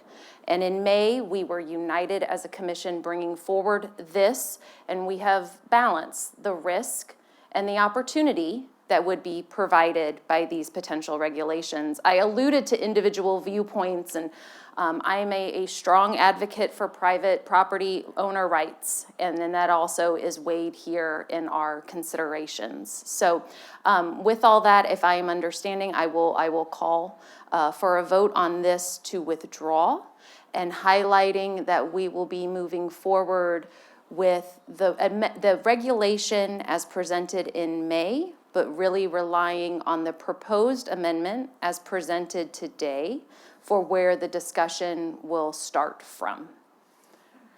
As such, all in favor say aye. Aye. Opposed, same sign. Motion carries. Thank you. One final fur bearer item for consideration and for commission action today is approval of 3 CSR 10-8.515, fur bearers trapping seasons, which addresses the inadvertent omissions that I discussed before. So at this point, I would request commission action on that as well. Do I have motion to approve staff recommendation? So moved. Is there a second? Second. All in favor, or any discussion? All in favor say aye. Aye. Opposed, same sign. Motion carries. Thank you. Commissioners, the Regulations Committee met on July 23rd, 2025 for mid-year code review of the Wildlife Code. 14 recommendations for code changes were reviewed by the committee and are brought forward today. A copy of each rulemaking is included in your packet. If approved today, the proposed rulemakings will be submitted to the Secretary of State for a 30-day public comment period. Comments received on specific proposals will be compiled and presented as part of final orders of rulemaking for commission consideration at your meeting in February. If approved as final orders of rulemaking, the anticipated effective date of these rulemakings will be April 30th, 2026. To keep discussions organized, I'll introduce proposals by the initiating branch. First, Statewide Resource Management Branch brought forward a total of 8 proposals, with 6 related to our Community Assistance Agreements. Community Assistance Program Agreements, also known as CAP. As you know, the department has a long history of working with other public entities through CAP agreements to ensure all citizens have access to quality, close-to-home fishing opportunities. The 6 CAP recommendations brought forward today are the result of terminations of CAP agreements or at the request of the CAP partner entity. Madam Chair, at this time, I request commission approval of the proposed amendments for 3 CSR 10-12.110, 3 CSR 10-12.115, 3 CSR 10-12.125, 3 CSR 10-12.135, 3 CSR 10-12.140, and 3 CSR 10-12.145 as detailed in your packet. Do I have a motion to approve staff recommendation? So moved. Is there a second? Second. Any discussion? Just a very quick question. I'm trying to find and recall. Does this include any finalizing and follow-up of the Liberty, Missouri pieces of property that we talked about last time? No, so this is all specific to the Community Assistance Program lakes. So many of these, St. Louis has a couple of lakes that they're removing from the agreement program. There's a couple of others who are changing regulations as per their partner agreements. So this is just for the Community Assistance Program. All right, all in favor say aye. Aye. Aye. Opposed, same sign. Motion carries. Thank you. The remaining 2 proposals brought forward by Statewide Resource Management Branch would correct the spelling of Bushwhacker Lake Conservation Area in 3 CSR 10-11.125 field trials and finalize changes to 3 CSR 10-11.115 decoys and blinds, which removes the Upper Mississippi Conservation Area from having an annual drawing to allocate blind locations. Since the late 1950s, blind locations in certain portions of the Upper Mississippi Conservation Area have been allocated through drawings that are conducted every other year, with a redraw occurring on off years to allocate blind locations that were given up by blind holders. This proposed amendment is Phase 2 of code changes associated with the Upper Mississippi blind drawing. Phase 1 received significant public comment and has already been approved through formal order of rulemaking. This proposed amendment completes the process of removing the blind drawing, returning the Upper Mississippi Conservation Area to statewide regulations regarding decoys and blinds. The blind drawing process was time-consuming for staff and effectively created private hunting locations on public land that often resulted in user conflict. Reverting the Upper Mississippi Conservation Area to statewide regulations will increase hunting opportunities on this conservation area, consistent with our other areas. The U.S. Army Corps of Engineers owns the Upper Mississippi Conservation Area and leases it to the U.S. Fish and Wildlife Service. MDC manages this area under cooperative agreement with the Fish and Wildlife Service. Both the U.S. Army Corps of Engineers and the U.S. Fish and Wildlife Service have been consulted and are supportive of this proposed change. Madam Chair, I request commission approval of these 2 proposed rulemakings as described. Do I have a motion to approve staff recommendation? Is there a second? Second. Discussion, please? May I just add very quickly that this regulation generated a large number of comments as well. And we considered all of those, and again, I had the pleasure and honor of voting around these blinds and understanding what it is. And I balance those interests with the public who will have more opportunity in so many more ways. And the request from our federal partners, Army Corps of Engineers and so on. And so I am satisfied with the concerns that I might have initially had to move forward in this direction. Excellent. All right, all in favor, say aye. Aye. Opposed, same sign. Motion carries. Thank you. Regional Resource Management brought forward the next recommendations, which would remove Lichen Glade Conservation Area, Little Osage Prairie, and Niawatha Prairie Conservation Area from the list of areas closed to hunting. The Nature Conservancy previously owned half of Niawatha Prairie Conservation Area and all of Lichen Glade Conservation Area and Little Osage Prairie. The department recently purchased these areas. With a recent change in ownership, opening hunting would allow additional public opportunity and align the regulations of these areas with other nearby conservation areas of similar size and habitat type. Madam Chair, I request commission approval of this proposed rulemaking for 3 CSR 10-11.180, hunting general provisions and seasons as described. Do I have a motion to approve staff's recommendation? So moved. Is there a second? Second. Any discussion? All in favor, say aye. Aye. Opposed, same sign. Motion carries. Thank you. The next pair of recommendations were brought forward by Protection Branch. Changes to 3 CSR 10-9.360, Class 3 wildlife breeder, inventory and records required, would modify the requirement for herd inventories to allow permittees to record natural additions by September 1st of year of birth. Current regulations require permittees to account for all natural additions on their herd inventory at or near the time of birth. Based on feedback from permittees, fawn mortality and practicality of accounting for natural additions does not align well with the current inventory requirements. Staff from Science and Protection branches have evaluated this requirement and believe an exception can be made for natural additions born during peak fawning/calving times without compromising the integrity of the permanent inventory system. Changes to 3 CSR 10-9.565, licensed hunting privileges, would establish requirements for holding and hunting cervids that were legally imported into the state of Missouri on big game hunting preserves. Current regulations prohibit permittees from holding legally imported cervids in big game hunting preserves, and permittees have indicated it has been challenging to procure elk and other species within the state. The proposed changes will not impact current prohibitions on the importation of whitetail and mule deer and would apply only to other live cervids that were legally imported into Missouri. Additionally, this proposal would establish eligibility requirements for when a cervid that was legally imported into Missouri could be transferred to a big game hunting preserve, as well as testing requirements for such animals. The recommended changes are based on conversations with permittees, an evaluation of disease risks and trade-offs, and enforceability considerations. Madam Chair, I request commission approval of these two recommendations as described and detailed in your packet. Do I have a motion to approve staff recommendation? So moved. Is there a second? Any discussion? All in favor say aye. Aye. Opposed, same sign. Motion carries. Thank you. The last three recommendations from mid-year code review were brought forward by Science Branch. Changes to 3 CSR 10-4.111 endangered species would update the name of the spring cavefish to Shawnee Hills cavefish, which will achieve consistency with partner agencies and the ichthyological and scientific communities. Changes to 3 CSR 10-6.505 would reduce the minimum length limit from 15 inches to 12 inches for legal take of spotted bass at Table Rock Lake.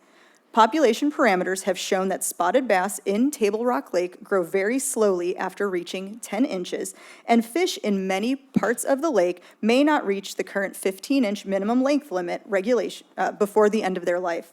Changing the current minimum length limit regulation would also simplify the regulations for spotted bass throughout Table Rock Lake by making the Missouri regulation the same as for portions of the lake managed by the Arkansas Game and Fish Commission. An initial public input process helped inform this proposed regulation change. Changes to 3 CSR 10-6.540, walleye and sauger, would allow anglers to take and possess walleye and sauger any time of day, statewide and throughout the year. The current regulation prohibits possession and take of walleye and sauger from 30 minutes after sunset to 30 minutes before sunrise from February 20th through April 14th on select water bodies. There is no clear biological justification for the current closure period, and anglers have requested this regulation be removed. An initial public input process also helped inform this proposed regulation. Madam Chair, I request commission approval of these 3 proposed amendments as described. Do I have a motion to approve staff's recommendation? So moved. Is there a second? Second. Any discussion? Madam Chair, just a very quick comment. This is a proposal that is not yet final, so it is now open for comment period, like other regs we've talked about. That's correct. I was on Table Rock Lake a few weeks ago, bass fishing, and had some anecdotal comments that spoke up about this, and where bigger fish can be found, deeper in different parts and so on. So that individual and those individuals have the comment period to express their comments formally, and I would That is encourage correct. them to do so. Yep. Excellent. Any other discussion? All in favor say aye. Aye. Aye. Opposed, same sign. Motion carries. Thank you. Commissioners, a summary of all citizen comments received since my last Regulations Committee report is included in my formal report. The next meeting of the Regulations Committee is scheduled for November 4th, 2025. Madam Chair, unless you or members of the commission have questions, this concludes my Regulations Committee report. Thank you, Deputy Director Conley. Commissioners, any further questions at this time? Excellent. Please proceed. Thank you. Commissioners, at this time, I'd like to invite Servid Program Supervisor Jason Isabel and Public Involvement Coordinator Jennifer Hoggett to the podium to provide information on deer management and public engagement. Servid Program Supervisor Jason Isabel holds a bachelor's degree in environmental and forest biology from the State University of New York and a master's degree in forestry and wildlife management from Stephen F. Austin State University in Texas. In 2010, Jason joined the department as our state's turkey and ruffed grouse biologist. During spring of 2019, Jason was promoted to his current role as Servid Program Supervisor, where he oversees management of Missouri's deer and elk. Jennifer serves in the role of Public Involvement Coordinator for the department. Throughout her career, Jennifer has served in a variety of roles protecting and conserving Missouri's natural resources. In nearly 15 years with the Department of Natural Resources, she served in roles focusing on the protection of Missouri's waters. A native of Southwest Missouri, Jennifer grew up enjoying plentiful fishing, hiking, and water recreation activities around places such as Roaring River State Park and Table Rock Lake. She holds a Bachelor's of Science in Biology from Missouri's Southern State University and a Master of Environmental Science and Management from the University of California, Santa Barbara. Jason and Jennifer, the podium is yours.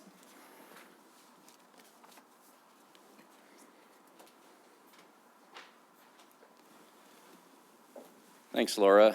Good morning, Madam Chair. Morning. Good morning, members of the commission. It's a pleasure to be here this morning to talk about our efforts to engage the public about deer management this fall. I wanted to start out just by setting the stage and talking about deer management just broadly as a team effort between our agency and Missourians. And it's a long-standing tradition going back to the formation of our agency when whitetail populations were at incredibly low levels in the state, restoration of that population, the evolution of our management and hunting regulations through time to the point where we are today with more than 1.5 million deer in the state, nearly 500,000 deer hunters, and many, many Missourians that just love this resource. So it's a long-standing partnership, long-standing team effort that will be critical moving forward as we faced some pretty significant challenges with deer management in particular, and we'll talk about a little bit more as we get along in this presentation, but chronic wasting disease. I'm going to frame my slides before I turn it over to Jennifer on really 4 main components of managing our deer herd in Missouri. Deer population management, providing hunting and other recreational opportunities to enjoy the resource, managing for a healthy deer population, and then, of course, our efforts to engage the public and the partnerships that we have that I mentioned previously. So we'll start by talking about deer population management, our overarching goal of managing for a healthy herd that's biologically balanced and socially balanced. And so we recognize that with the majority of the state under private ownership, our private landowners hold the key to effective habitat management that sustains our white-tailed deer population. And to manage our herd at sustainable levels biologically and socially, we need a lot of input from the public. And so each year we send out surveys to tens of thousands of deer hunters, asking them how they feel about the populations and our seasons and regulations. We also send tens of thousands of surveys to our agricultural producers to find out their feelings about the deer population where they operate their farms. And then through thousands and thousands of public contacts, talking with individuals, phone calls, emails, we receive a lot of input about our deer population. So really wanted to highlight our overall shared goal of having a healthy deer herd. A deer herd that exists at high enough levels for our stakeholders to enjoy the resource, but not so high that we can experience a lot of issues such as crop damage and deer vehicle collisions. So finding that sweet spot where we have a population that satisfies as many of our stakeholders as we possibly can. And then hunting and recreation, providing quality opportunities for our citizens to enjoy this resource. And so we know that there are several factors that can impact the quality of a hunting experience, certainly the size of the herd, the age structure of the herd, the type of seasons and regulations that we have. And we know that when we have nearly 500,000 deer hunters, of course, opinions vary on what those factors are, and there's several different things that motivate hunters to get out and enjoy the resource in the fall. For some hunters, just the camaraderie of hunting with friends and family, getting out for a few days to enjoy the woods is enough. Of course, providing venison for themselves and friends and family is a big motivation, and for some of our hunters, managing for and hunting mature bucks. And of course, this list isn't mutually exclusive, and for a lot of our hunters, it's a combination of these and other factors as well. And so as we think about hunting and recreation and managing the population, we have to think about our short-term goals, our long-term goals, the seasons that we have, the regulations that we have, how they affect the satisfaction of our hunters, but also how they impact our overarching goal of managing for a healthy, sustainable deer population. Transitioning into deer health and disease, certainly a goal of our deer management program is limiting the impacts of diseases such as chronic wasting disease. I'm going to talk a little bit about two diseases in Missouri's white-tailed deer population. We'll talk about hemorrhagic disease briefly, high level, and then chronic wasting disease in terms of their overall impact, short-term and long-term, on our deer population. This is something that we hear a lot about from hunters. There is some confusion among some hunters in terms of these two diseases. So I'll provide a little bit of background about these two diseases at a high level, and then share some additional information as well from some of the trends that we're seeing in some other states. So hemorrhagic disease is a viral disease that this time of year is spread by biting midge flies. It causes high fever, it causes internal hemorrhaging. It kills deer pretty quickly. It's not 100% fatal, but for those that it kills within a week or two.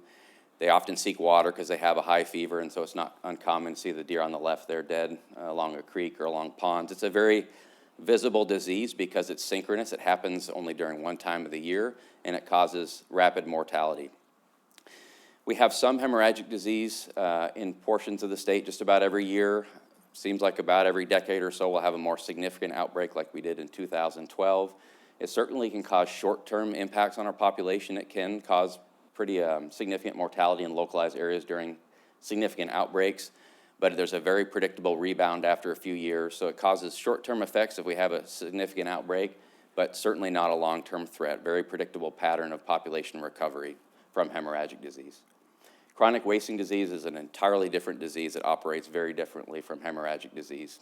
It's a disease caused by a misfolded protein. It can be transmitted directly from deer to deer, or when deer encounter the infectious proteins after they've been shed in the environment by an affected deer. It's got a delayed incubation period, so unlike hemorrhagic disease that kills deer within a week or two, it takes 1.5 to 2 years before a deer with CWD even exhibits clinical symptoms. And so CWD is a very significant threat to the long-term health of whitetail populations. It builds up in populations slowly from a few percent, a slow increase in that prevalence rate or the percentage of the deer herd that has the disease. But once it increases rapidly in deer populations, what we've seen in other states, can cause significant deer population declines, certainly can impact hunting culture. And so as we think about our whitetail herd, certainly a very significant challenge, one that we're committed to managing so that we have a healthy, sustainable deer population now and into the future.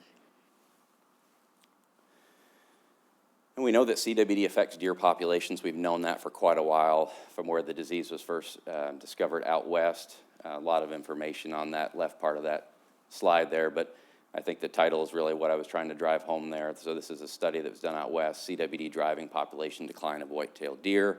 Then more recently in Arkansas, they just wrapped up a multi-year study in northwest Arkansas in an area of the state where they have really high CWD prevalence rates, which are about 50% of the whitetails in that area on their study area had CWD. Seeing significant deer population declines in that study, very low deer densities, less than 10 deer per square mile, and a high percentage of that population that has a disease. So I think as that study and some other studies wrap up in other states that have high CWD prevalence rates, it's certainly something to be aware of and certainly something that speaks to the significance of the disease and its impact on the sustainability of whitetail populations. This was another study. This was in southwest Wisconsin. It was conducted very similar to the study in northwest Arkansas where they captured deer, radio collared the deer, put GPS radio collars on the deer, and then monitored, among other things, their survival to see what the impact of the disease was on survival rates. So I'll walk through this table. This is annual survival. So of the females that they radio collared that CWD was not detected in, over 80% were surviving in a given year. So 83% annual survival. If a female that they collared had CWD, it reduced annual survival rate by more than a half. For bucks, it was even more staggering. So of all the males that they radio collared that CWD was not detected in, almost 70% were surviving in a given year. However, if a male had CWD that was radio collared, less than 1 in 5 were surviving in a given year. So certainly the impact of the disease on survival rates of females, of course, is problematic given that that segment of the population controls population growth. But if you think about males too from a standpoint of hunters and what motivates a lot of hunters to get in the woods, it's older age class bucks. And you can imagine with annual survival rates of 17%, you are not going to have a lot of older bucks in that population. So I think this table speaks not only to the impacts on the female segment from a sustainability side, but also on the male segment in terms of the impacts to quality hunting experiences. Based on this study, they also developed a population model that estimated that by the time between 25 and 30% of adult females in a population have CWD, that is really the tipping point where we would expect the mortality rate on females to be high enough that it would drive populations down. So in areas like Missouri right now, where less than 1% of our deer testing positive, we are not at the point now where we are experiencing population level declines. It is not common to see a clinically sick deer in Missouri given the low prevalence rates. Because we have been successful at keeping those prevalence rates low through effective management. But when you get into areas of the country that have these really high prevalence rates, it's very common to see clinically sick deer. And certainly these prevalence rates are very much a concern in terms of the sustainability of whitetail populations. We also know that CWD can affect deer hunting. So we have a couple pictures here. These are trail camera photos from a gentleman named Paul Annier. Paul hunts in southwest Wisconsin on his family farm. He's a freelance outdoor writer, works in the hunting industry. Grew up on this farm and goes back to hunt on his family farm. And you can see from this quote, he says, "On our property in southwest Wisconsin, the disease appears to be lowering the amount of older age classes of bucks on the landscape. Since I began testing every deer back in 2019, I've killed 11 deer on this property and 8 of them have tested positive." So extremely high prevalence rates. This county is in southwest Wisconsin that has last year over a third of the deer that were harvested and tested for the disease came back positive. Through some other correspondence with Paul indicates that CWD has been the biggest turnoff to deer hunting that he's ever experienced.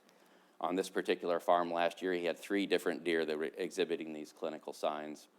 And so if you think about the fact that this gentleman is traveling several hours to go back to hunt on the family farm, the majority of the deer that he's harvesting are testing positive, getting trail camera photos like this, certainly impacts the desire to get out and deer hunt. And if you think about the money and time that a lot of managers spend improving their property for deer, which benefits other deer, it certainly could see the ripple effects of high disease prevalence and its impact on just conservation and habitat quality for a lot of other species as well. So we talk about deer health and disease. It's certainly a collaborative effort here in Missouri. Our first detection of CWD in our wild herd was in 2012. So for over a decade, we worked collaboratively with our landowners, with hunters, with conservation partners to manage this disease. And that has included some broad-scale management and localized management regulations, some regulations at the statewide scale, some at the county scale, and then localized management through targeted removal, the allowance of additional hunting opportunity in those CWD core areas. And so we recognize that some of those regulations and management tools, they do impact our stakeholders, and we do recognize that. Regulation changes like removing the antler point restriction or the prohibition on feed and mineral in the management zone, we certainly recognize the impacts. But as we look at that, again, going back to my overarching goal of having a healthy deer herd, we recognize the impact of the regulations, but if we think about that overarching goal of sustaining a healthy deer population into the future, believe that those regulations and management practices are absolutely critical to allowing us to achieve that goal.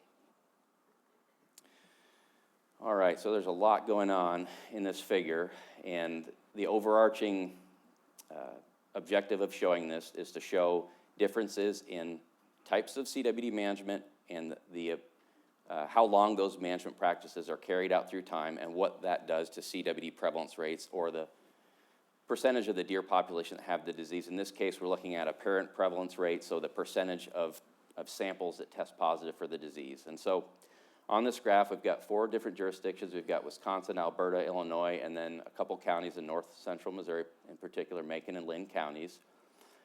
And what this graph shows is for all of those states, in the case of Alberta province, this is the first year that CWD was detected in those areas. So it standardizes across all 4 of those areas. First, we'll talk about Wisconsin. So Wisconsin, after detecting the disease in the early 2000s, very aggressive approach to managing the disease at a local level. Conducted some intensive sharpshooting, sustained that effort, and then as you can see, in year 6 after initial detection, they stopped. The Wisconsin Department of Natural Resources was forced to stop the localized management. At that point in time, if we go to year 13, the reason I picked year 13 is that's time since initial detection for here in Missouri and our wild whitetail herd. So if we go to year 13, we can see that 13 years after initial detection, Wisconsin was up to 11% of their samples testing positive. And you can see the trajectory of the disease from relatively slow increases in prevalence to dramatic increases in prevalence. I would call them dramatic through time after management was discontinued. If we look at Alberta, detected the disease, they also had very aggressive localized management for the first several years after initial detection. Their first year that they did not do localized management was 4 years after initial detection. By year 13, 7% of their samples were testing positive. And you can see the trajectory of CWD prevalence in Alberta is almost spot on, matching what Wisconsin has seen. If we look at Illinois, they detected the disease at the same time that Wisconsin did. They started managing the disease very aggressively through sharpshooting or targeted removal and have sustained that effort through time during this time series that you see on this graph. And at year 13, about 3% of their samples were testing positive. So let me fast forward to Missouri. Our first detection in 2012, as I mentioned, in north central Missouri, and we have sustained a localized and broad-scale management from the start. In particular, targeted removal has occurred in those counties and elsewhere throughout the state. 1.5% of samples testing positive in Macon and Linn counties at year 13. So you can see the dramatically different apparent prevalence rates in these jurisdictions. And I think this does a great job of attesting to the fact that sustained localized management is an effective tool at keeping CWD prevalence rates, which again, maintains a healthy deer herd. And then just through this text box up here too, to just draw attention to the fact that in the absence of management, it's not an understatement to say that our herd and our hunting culture will be forever altered. And we know once we hit that inflection point or that tipping point, whatever you want to call it, which as you can see from the graph, right around that 5% mark, it's not like a hemorrhagic disease outbreak where you have a significant outbreak and then you wait a few years and the population bounces back and everything's fine. Once you hit that inflection point in the graph and CWD prevalence rates start to increase dramatically, there's no turning back at that point in time. And once you hit that tipping point or that inflection point, the scale at which the disease expands and the rate at which prevalence rates increases makes management extremely difficult, if not impossible. And so we're at a critical point in time. We have low prevalence rates throughout the state. Our management efforts are working, and sustaining those efforts will be critically important to protecting the herd. The last thing I'll touch on before I turn it over to Jennifer is just the public engagement and partnership side of things, which I hope will dovetail nicely into Jennifer's slides that talk about our efforts this fall to engage deer hunters. And so I've already said it numerous times, but we have a lot of partners in our deer management efforts, from private landowners, hunters, the taxidermists, the meat processors, a lot of conservation partners that help us. And if you think about the role of those groups or individuals, they sustain deer on their properties. Mentioned that 93% of the state's privately owned. They are the primary tool that we use to manage our deer population, keeping our deer population at desired levels through hunter harvest. They submit samples for CWD testing, allow access for management activities associated with chronic wasting disease. So it really is a very important partnership. We also have scientific collaborators. We work with folks throughout the region and throughout the country on various research projects that help us to answer questions, do the best job we can of managing the resource. And we also acknowledge that two-way communication is critical. So it's our job to provide information to the public, help them understand, for example, the complexities of CWD management, the differences between CWD and hemorrhagic disease, why we have the seasons and regulations that we have, but also that information from the public coming back to us is critical. And so I mentioned the tens of thousands of hunters and agricultural producers that we survey each year, all the conversations that we have with stakeholders throughout the year. And so that information is absolutely critical in the decision-making and the recommendations that we ultimately make to manage our deer population. All right, we're going to shift gears, and I'm going to let Jennifer take it from here. Thank you, Jason. Madam Chair, Commissioners, thank you for your time. As Jason was saying, and I'm going to start here, two-way communication is tantamount in this, and that's really where my comments are gonna settle. But I also want to start by saying, you know, these conversations usually are around something difficult. It's a difficult conversation, and that's what we're seeing right now with deer management generally and CWD, because there's a lot of information. There's a lot of information to digest. There's a lot of discussions to be had. People have opinions. Sometimes there's misstatements of information, and we have to have a further dialogue to make sure we have a common understanding. But I really want to say, with all that, I think we had the best example today of our fur bearer and trapping discussion that I could give as an example for every conversation we want to have. So, you know, instead of going through every point on this slide, I think I can summarize by saying, thank you. Thank you for the conversation, because I think we have an example right here in the room of this is the way we do dialogue. We listen to different opinions. We take a step back when we need to and have those discussions some more before we make a final decision. But I think one quote here that I will point out, Dale Hall was a former Fish and Wildlife Service director and also worked with DEU, Ducks Unlimited. But he had a quote, "Policy is the formal expression of the will of the people plus appropriate information." We bring a lot of appropriate information. That's the science-based of this department. But at the same time, as several folks have said, and I know it, I work closely with Jason, the department is always bringing in more information to understand what the will of the people is. Sometimes that's in conflict because we have these different stakeholder groups that have different ideas about how they want to use the resource, what they want to see for the future of it. So it's just really important, I think, to understand and remember that when we're trying to make a good decision, it's not we're going to make this decision, we're right, and something is not correct. Instead, we're not seeking that a win and sets up a loser. We're seeking a wise solution together. And I think that's what we saw earlier today is we're seeking that wise solution. We want to hear all those voices and go together as one voice at the end of the day, knowing that we may not agree on every point, but we know together we're forging a path to a wise solution. So that's what we're looking for as well in both our efforts on the science side of deer management, but in the efforts of continuing conversation around deer management throughout the state. I'm going to talk about that a little more. A little bit just to set up, you know, a lot of times we think, well, here we are, we've gotten some information, we're ready to make a decision, and then we find out, uh-oh, it's a little complicated, a little more complicated than we thought, especially when we start hearing from other people. Sometimes we're in conflict, obviously. There's a push and pull that happens. We're not on the same side of the topic. Sometimes someone says yes and another person says no. So what do we do when we get to that point? And I think that's really important, and it's been an inflection point for us recently as we discuss how do we keep having discussions around deer management. So when should we engage the public? When we have those tough conversations? Always. We should always engage. We should always be asking for opinions. We should be continuously asking for information and an understanding so that we can have a common understanding moving forward. We're not always going to speak the same language, though, and I think we have to acknowledge that. We have to understand that folks are coming at this from a different frame, from a different passion maybe about the resource. Someone mentioned earlier, someone may want to walk a path and see a deer. Someone may want to harvest a deer. Those folks probably speak a little bit different language, and so we need to understand what are those passions? What are the things that people value about the resource, and how do we balance all those things and put those together? I think it's also really important to remember, I said it earlier, but again, we're not looking for a win. We're not setting up a win or lose.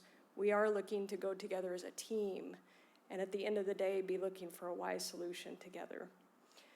Just a couple questions on this slide that I think always help us reframe and make sure we're not in combat, and instead talking about teamwork.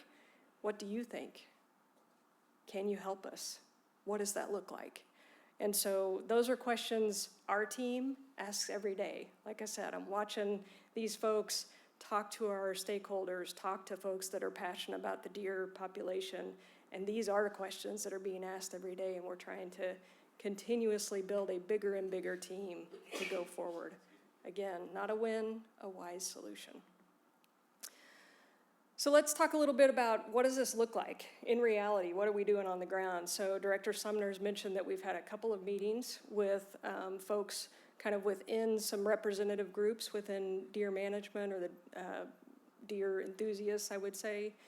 We had a partner meeting back in April of this year, kind of a smaller group to help us understand what are folks thinking about, what are the tough questions they have for us, mainly around CWD. We expanded that to a larger audience and a larger group with that panel presentation that Director Sumner mentioned, and that was held at the end of July. I had on this slide upcoming, we shifted the commission meeting, of course, but now we're kind of starting into it. We have our open houses that are going on right now, and I hope most people in this room and our commissioners have heard about these open houses, are planning to attend an open house. We just got through with our Northwest Region open houses over the last few days and the Kansas City Region open house. We also have several opportunities for comment because, again, we want to have the conversations, but we also want folks to feel free to give us comments at any time. We've got an online comment period that's running through October 17th. We have a survey that's been sent out to a random sample of deer hunters, so specific to folks that are out there harvesting. And like I said, this is a conversation. At the end of the day, that is the goal of all of this outreach, is to have a conversation. We have several topics that you can see there on the slide that we are being pretty pointed about during our open houses, and we're wanting to solicit information around the population, the seasons of regulations, how we're doing on communication and engagement, and then of course CWD is one of those topics that we want to talk about. We know it's going to be talked about, and we want to be part of that conversation. Just a little more, open houses are happening in every region. Those open houses on the dates that they do occur are occurring from 4 p.m. to 8 p.m. It's a come and go. We're asking the public come in, spend some time with us, talk to several different staff about those different topics. We've got our deer biologists there and other folks on Jason's team, so wide range of resources for folks to engage with, and like I say, give us their comments, give us their opinions, and let us know where do we need to understand each other better? Where do we need to speak the same language?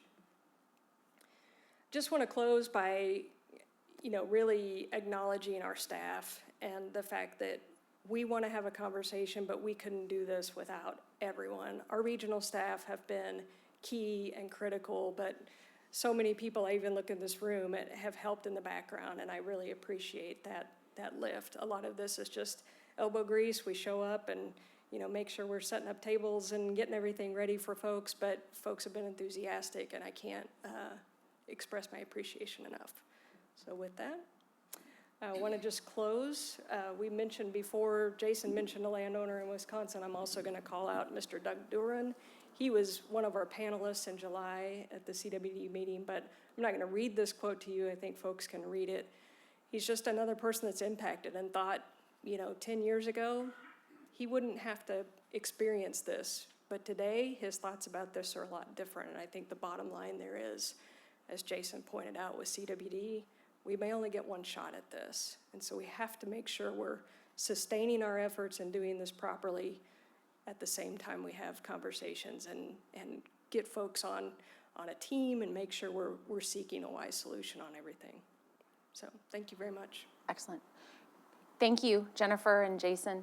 Commission, any questions for our presenters? Yes, Commissioner Cruzy? No? Okay. I thought you were leaning into your microphone. Commissioner Wagner? Yeah, I just take a moment to thank you both again for your presentation. You do this regularly, and it's a critically important topic for us to stay on top of. And the panel discussion that our director and others held a few months ago was really informative, and I encourage people to go online and take a look at that. And your DEER meetings that you're conducting around the state are really where the rubber meets the road. It's where the science and the data meets the deer hunter and the recreational outdoors person. And not unlike the duck zones, seasons, workshops across the state, I attended a number of those, and it underscored a rule that we all understand, that if you show up, it matters, and you have to show up to get your opinion. And I saw it in that process, and I'm sure it's the same here. So I encourage people to participate in the remaining ones of those. Thank you all. Yes, I would echo participation in those open houses. And also, if you have not listened to the Driftwood Outdoors podcast, which recaps that CWD partner meeting and Director Sumner's participated in, it's an hour and 48 minutes. It's a commitment, okay? As I was finishing listening to it, Director Sumner actually called me in the middle of it, which was very an out-of-body experience to have been listening to him and then talking to him about some other issues. But I would recommend that podcast episode. And Jason and team and to all of our hunters as well, I would just like to thank them for all of their surveillance efforts. I think where we stand on where we know where this disease is and its prevalence rate is so important. And as we enter deer hunting season, I just want to remind everybody to seek out opportunities to provide those CWD samples. Excellent. Thank you. Great. Thank you, commissioners. All right, we will move on to our next presentation regarding budget, and I would call forward Deputy Director Andrew Bond.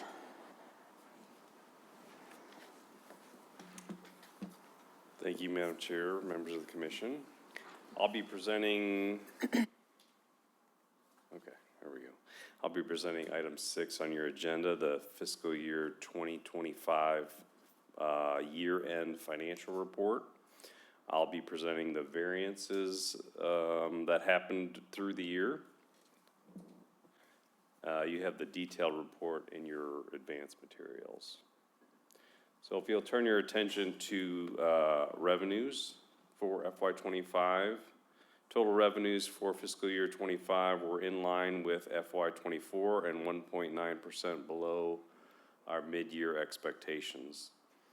The variance from the previous year was mainly an offset of the growth in sales tax revenues and permit sales from the decline in federal reimbursements and other revenues. I'll discuss each revenue category individually.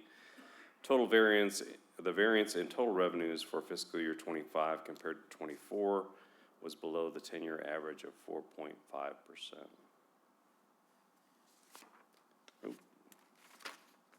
Can't work with both hands, sorry. Revenues are received from 4 main sources. We received 62% from conservation sales tax, 16% from permit sales, 16% from federal reimbursements, and 6% from other sources. Conservation sales tax revenues for fiscal year 25 were 2% higher than fiscal year 24 and in line with mid-year expectations. The growth in FY25 conservation sales tax compared to 24 was below the 10-year average of 4.7%. Permit sales were 5.2% above the previous fiscal year and 1.5% below expectations. The variance in permit sales was above the 10-year average of 3.5%. Total number of monetary hunting and fishing permits sold in fiscal year 24, or in fiscal year 25 were 35,182 below fiscal year 24. Federal reimbursements for fiscal year 25 were 8.3% lower than fiscal year 24 and in line with expectations. The majority of the variances are due to the availability of federal reimbursements from the excise taxes that fund the Pittman-Robertson federal grants. The reduction in federal reimbursements from fiscal year 24 to 25 were below the 10-year average of 6%. Other revenues for fiscal year 25 were 11.9% below fiscal year 24 and 22.1% below expectations. Other revenues include sales, rentals, interest, donations, settlements, and refunds. Decreased interest payments and lower sales compared to fiscal year 24 were responsible for the decrease in other sources of revenue. The reduction in fiscal year 25 other revenues was below the 10-year average of 3.7%. I'll pause there for any questions on the revenue side. Commission, any questions for Deputy Director Bond on revenues? Okay, please proceed. Thank you. On the expenditure side, in fiscal year 25, expenditures are generally categorized into four main sources.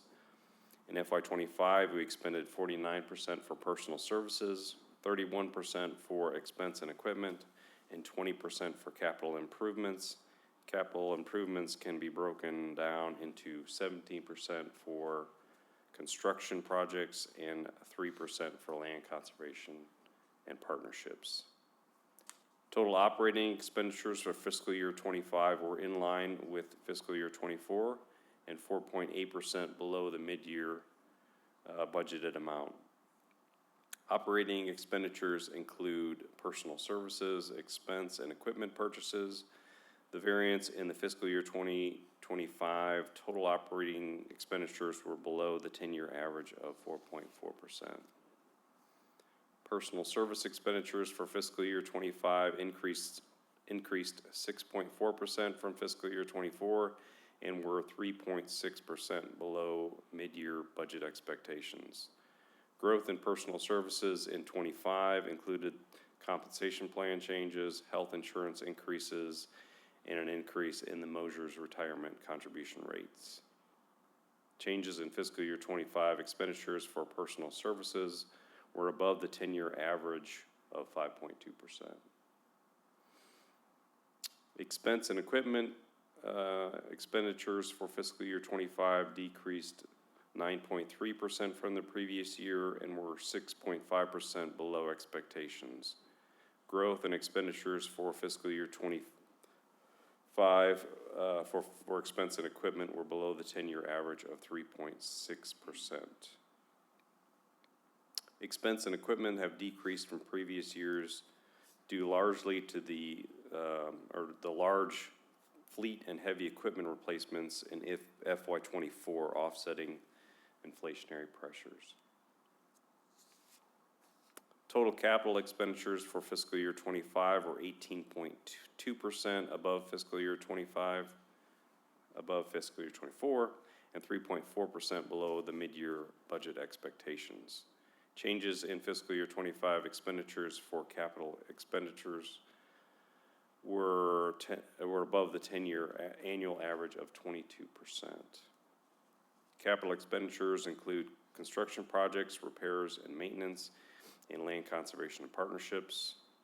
Construction expenditures were 39.1% higher than fiscal year 24 and 5% below mid-year expectations. Expenditures for land conservation and partnerships were 33.8% lower than fiscal year 24 and 5.5% above expectations. The total expenditures for fiscal year 25 increased 3% from fiscal year '24 and were 4.5% below the mid-year budgeted amount. That concludes my remarks, and I'd be happy to answer any questions. Commissioners, do any of you have any questions for Andrew? I do not, thank you. Andrew, I have a question about current state of affairs. With our federal reimbursements, should we be expecting any delays in light of recent events? Depending on the length of the federal shutdown, will determine whether we should be impacted by any reimbursements. We don't assume there will be any, and if the shutdown is brief, then I don't think there'll be any impact to us. Excellent. Thank you, Deputy Director. Thank you. Next, we have an infrastructure management update provided by Jacob Carriaga. Welcome, Jacob.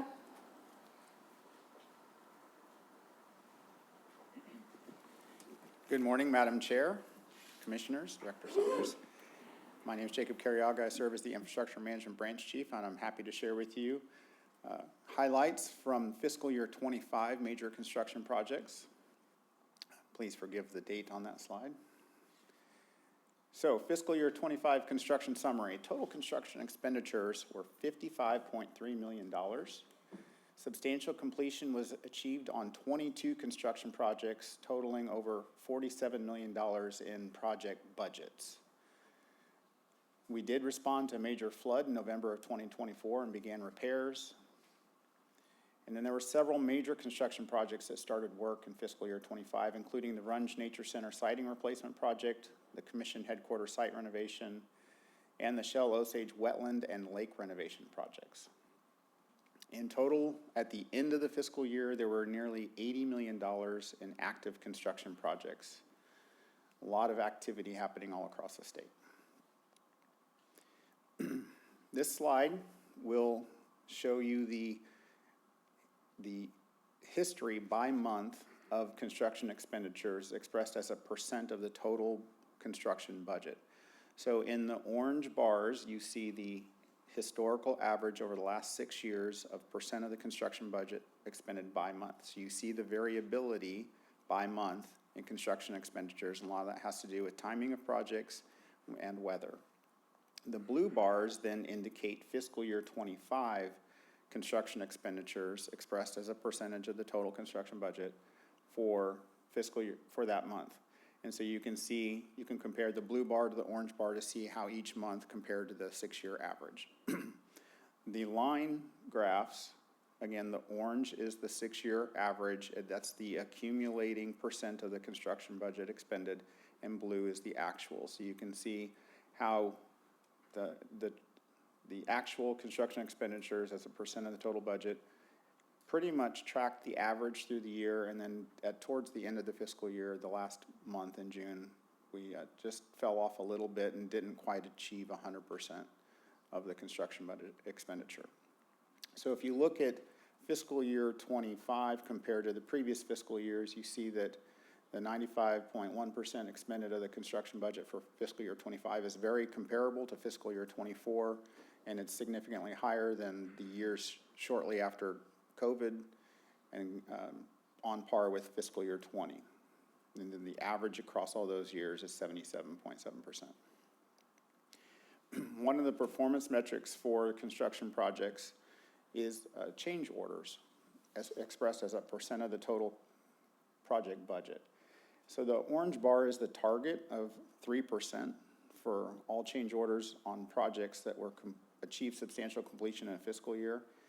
And you see with Fountain Grove project included, we did not hit the target. It was actually 112.45%, but as you'll see in some slides later, Fountain Grove is an anomaly, so if we remove that one project and compare it with the 21 projects that were completed in fiscal year '25, the change orders were 2.1%, which is below target. Very good performance. This is the list of the 22 projects that did achieve substantial completion in fiscal year '25. What I'd like to point out here is the trend you'll notice in the project name, and most of them say either replacement or renovation or improvement. So it really is demonstrating the agency's focus on renewing the infrastructure portfolio. A lot of work happening all across the state, and you see lots of projects, seven-figure budgets, and then some very small projects as well, all of them happening across various service areas the infrastructure provides for the agency implementing its mission. I'll pause here, see if there's any questions before I go to individual projects. Commission, any questions for Jacob at this time? Please proceed. First project I'm going to highlight that was completed in fiscal year '25 is the Fountain Grove Pump Station replacement. This photograph was taken in the spring of 2020. Anybody remember what was happening in 2020 in the spring? COVID, maybe? You see the sheet pile wall being installed there so that the contractor could do their work, install the pump station. Well, there was something else happening in the spring of 2020, and on the Grand River, there were 6 major flood events in 3 months. And you can see the photograph on the right where that sheet pile wall is completely submerged, and actually water came in over the top, flowed behind it, and damaged it. So there was a pause in construction, and we worked with the contractor and the engineering firm, and a little bit of time talking with the surety as well, working on a solution. And ultimately what we came up with was cutting the sheet pile wall, as you can see here, and removing it and using that to install a tieback wall. And so that you can see where that sheet pile wall was cut off, the new elevation of that sheet pile wall. In the photograph on the left, you can see the contractor installing the sheet pile that was cut off to construct the tieback wall. They're using a vibratory hammer there. And then the whalers were installed, and then the tieback wall was then tied to the sheet pile wall that was in the river to stabilize the whole block.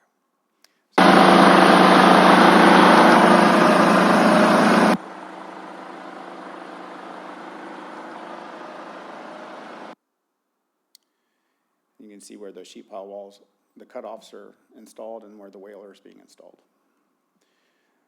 The contractor worked diligently in very unfavorable conditions. You can see the sediment that had collected on the sheet pile wall. They're doing welding work in the dead of winter. Not pleasant work. They continued to form up the intake structure right at the interface with the sheet pile wall. Here you can see progress being made on that intake structure. Just to give you a sense of magnitude, that intake structure is over 3 stories tall. Then there's a series of piping that's installed into the embankment of the river that goes back to the pump station structure. Again, just trying to give a sense of the scale and complexity of a pump station project like this.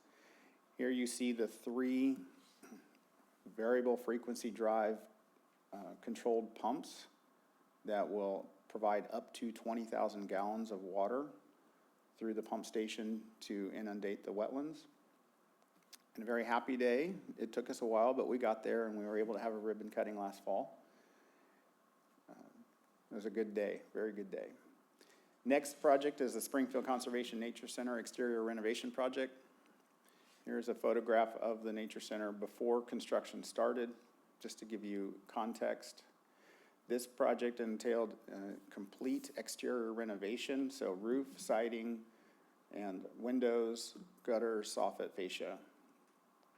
Just see some progress photographs, contractor working to safely install all the work, take all the siding off. There was a significant leak around that chimney you see in the upper right-hand corner of the photograph.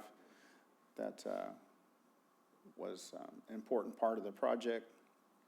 You see the contractor getting the new window openings prepared. And then here's some photographs provided by Communications Branch with their team and their expertise to help give you an idea of what the finished product looks like. So this is the metal roof. Last fall, the siding, the new trim work, new windows. So again, renewal of a very important infrastructure asset that helps the agency deliver its mission. Next project I'm going to highlight is the Shell Osage Pump Station development. So this is a new pump station on the Osage River.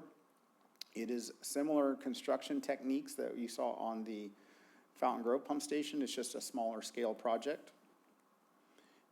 But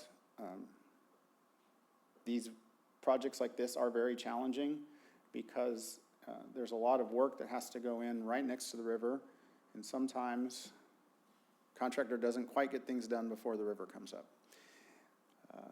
This also demonstrates the importance in the design process to ensure that the features are flood resilient. And the contractor was able to, when the waters came down, finish the construction. You can see that tower there is where all the control equipment goes for that pump station. And that project is now complete, and a new contractor has started on the wetland and lake renovation project, which will then connect to this pump station project when it's all done. Another project to highlight for you is the Anita B. Gorman Discovery Center entrance canopy replacement project. This is a photograph before construction started. This is the original entrance canopy, and you can see that the entrance is obscured, which it was not a welcoming and inviting situation for the public, a little bit of uncertainty. And then there were some other maintenance issues that were developing with the entrance canopy. So that was removed.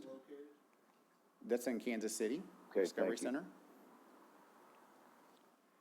So the old entrance canopy was demolished, new foundation placed. You can see construction happening. The facility remained open to the public. A new entrance had to be opened up on the side of the building while this construction started on the front of the building. You can see this new structure start to take shape, which then the structure is actually part of the wayfinding to help the public feel more comfortable approaching the building. And then you can see in a nearly finished state the new entrance. Another project to highlight for you is the Shepherd of the Hills Intermediate Raceways Replacement Project. You can see the photographs of the raceways before construction started. You can see the degraded concrete raceways, all the cracks that have been sealed over time. Those had begun to leak and undermine the soil and foundations for those raceways. So the contractor demolished those raceways and then started constructing new raceways. This contractor is Branco. They did a lot of good work here. You can see the workmanship of the rebar, the forming work that they did, very active management of the concrete pours. And this photograph shows the work nearly complete. At the same time that Branco was constructing the intermediate raceways at Shepherd of the Hills, they were also constructing the new education center. And so this photograph depicts the education center that had existed since 1978. It was about 2,500 square feet. And in this photograph, you can see that the old education center has been demolished and the new construction has started. There were several very complicated concrete pours that required very early starts. So a lot of concrete was poured in August before the heat of the day. Some of the concrete was very specialized concrete, particularly for the aquarium where it had self-healing concrete. There's special admixtures, so if cracks ever developed in the concrete, then the chemical is activated in the concrete and it seals shut so the water does not leak through the aquarium. There's the acrylic panel being installed into the aquarium. Building starting to come up. This is the classroom that can be divided into two smaller classrooms for multiple uses. You can start to see the character of the building take shape. And then there was also another very joyful ribbon cutting that day. And it's very well-loved and very well-used facility. So that concludes my remarks on fiscal year 25 construction projects and be happy to answer any other questions you may have. Commission, any questions for Jacob on that review of significant projects from the past year? I'd say, Jacob, thank you. Yeah, it's really wonderful, and since we have a bit of a captive audience, Madam Chairman, I hope you don't mind if I make a comment in that these construction projects reflect the obligations of MDC to create meaningful infrastructure for the enjoyment of our natural resources across the state of Missouri and not in just a particular place. And as the demands on our infrastructure increase and more people access that infrastructure, we have to continue to improve that infrastructure and obviously manage the infrastructure in a way so that it maintains its integrity and also represents the state of Missouri in a very favorable light. And there's an unbelievable amount of work that goes into that. And so what I ask everyone here to do is enjoy these things. Bring your family members to them. Encourage their use. They're created for the enjoyment of our population. And, pardon me, and it takes tens of millions of dollars to ensure that we have the ability for everyone to access our unique and bountiful natural resources. And so I applaud you for your oversight and management of that. And I just wanted to again, recommend that folks understand these big projects are not boondoggles. We're not spending money just to spend money. These are high-traffic, high-use developments in frequently significantly adverse conditions, a la they get flooded, et cetera, as you saw on here. And we just ask that you, again, continue to help us educate the people in your periphery about the necessity of these types of projects so that all of our citizens can enjoy our resources. Thank you. Yeah, thank you, Commissioner Cruz. I think the Shepherd of the Hills Education Center is an excellent example of that, as it is the most visited, no-charge attraction in the Branson area. And I want to specifically thank staff for entertaining the Echo Camps in January as my children ran around and fed fish. So, thank you, Jacob. You're welcome. Thank you. All right, next we will move on and hear from Tom Neubauer. Tom?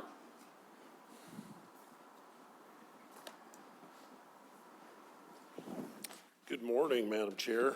Yeah, as someone who grew up in Springfield, I can remember when the first one opened up. The new one is quite a welcome improvement there in the Branson area. It's my pleasure to present to you our financial report and our update on our Conservation Employees Benefits Plan. For the two new commissioners, welcome aboard. This is our self-insured health insurance program that provides benefits coverage to over 4,000 folks, both our active employees, retirees, and their dependents.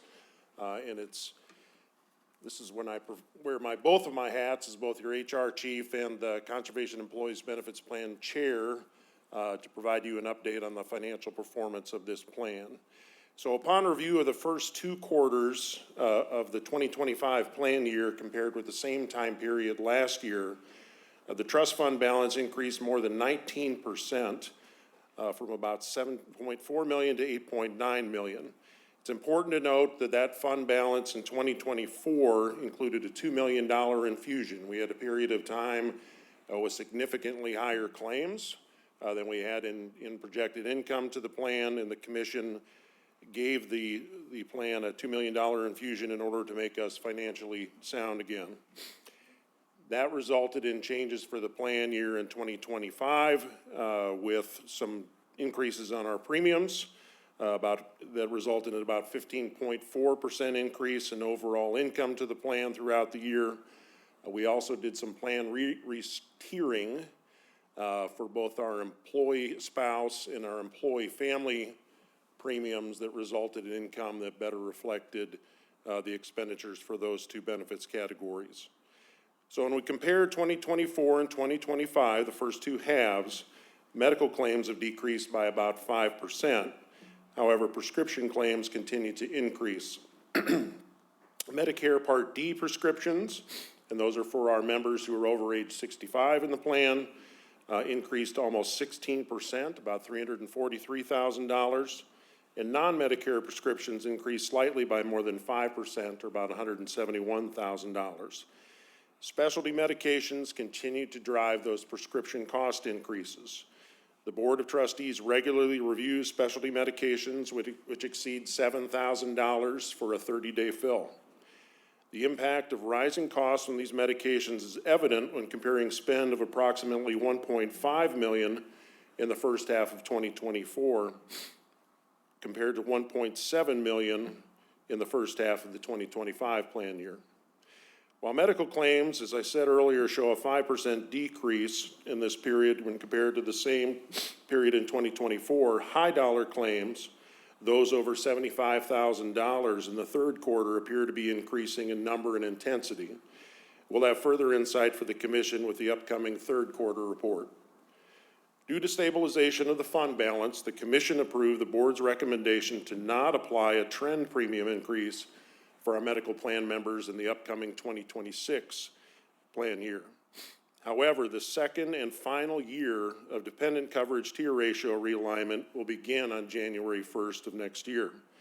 The estimated overall increase to plan income based on that tier ratio realignment is 6.2%. Based on this realignment of expense to income by coverage category, the Commission's contributions are anticipated to increase by an estimated $850,000 for the upcoming fiscal year. And that concludes my remarks.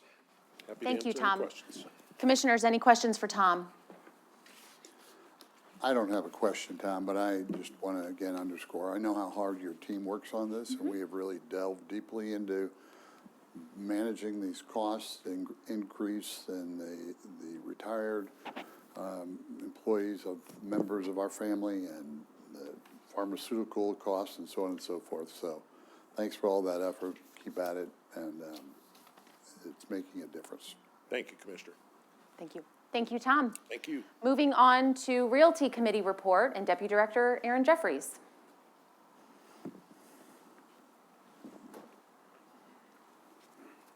Good morning, Madam Chair, Commissioners. I have two action items for your consideration, agenda item number 9 and 10 in your packet. First, seeking Commission approval to purchase a 10-acre in-holding at 10 Mile Pond Conservation Area in Mississippi County. Acquisition of this tract would greatly improve area management and public use on the area. Madam Chair. Do I have a motion to approve staff recommendation? So moved. Is there a second? Second. Is there any discussion? I would just add this is an in-holding land surrounded by previous commission ground, and so really shores up some boundaries. Absolutely. Excellent. All in favor? Aye. All opposed, same sign. Motion carries. Thank you, Commission. Agenda item number 10, seeking Commission approval to dispose via a deed transfer to the donating family the 30-acre tract known as Higher Woods Conservation Area in Dent County. The area receives minimal public use and donation restrictions limit management opportunities. Madam Chair. Do I have a motion to approve staff recommendation? Is there, all right, any discussion? All in favor say aye. Aye. Opposed, same sign. Motion carries. Thank you, Commission. Thank you, Aaron. All right, we will transition to statewide resource management with a report from Michael Bill, our forestry section chief. Welcome, Michael. Good morning. Madam Chair of the Commission, Director Sumners, it's my pleasure to present the next agenda item for your consideration. The department maintains an active forest management program on conservation areas with a variety of practices. This includes forest thinning, prescribed fire, tree planting, and commercial timber harvest. These management tools are used to enhance the health and diversity of our forests and to provide numerous benefits to both wildlife and Missouri citizens. In keeping with established procedures, I have the next action item for your consideration associated with the sale of forest products. Action item 11 is a timber sale on Rocky Creek Conservation Area in Shannon County. If approved, this harvest will improve forest health, long-term sustainability, reestablish plant and wildlife habitat, and will address oak decline and overmature forest conditions. As such, we request approval to advertise and sell an estimated 1,931,120 board feet of timber located on 732 acres of Compartment 52 of Rocky Creek Conservation Area in Shannon County.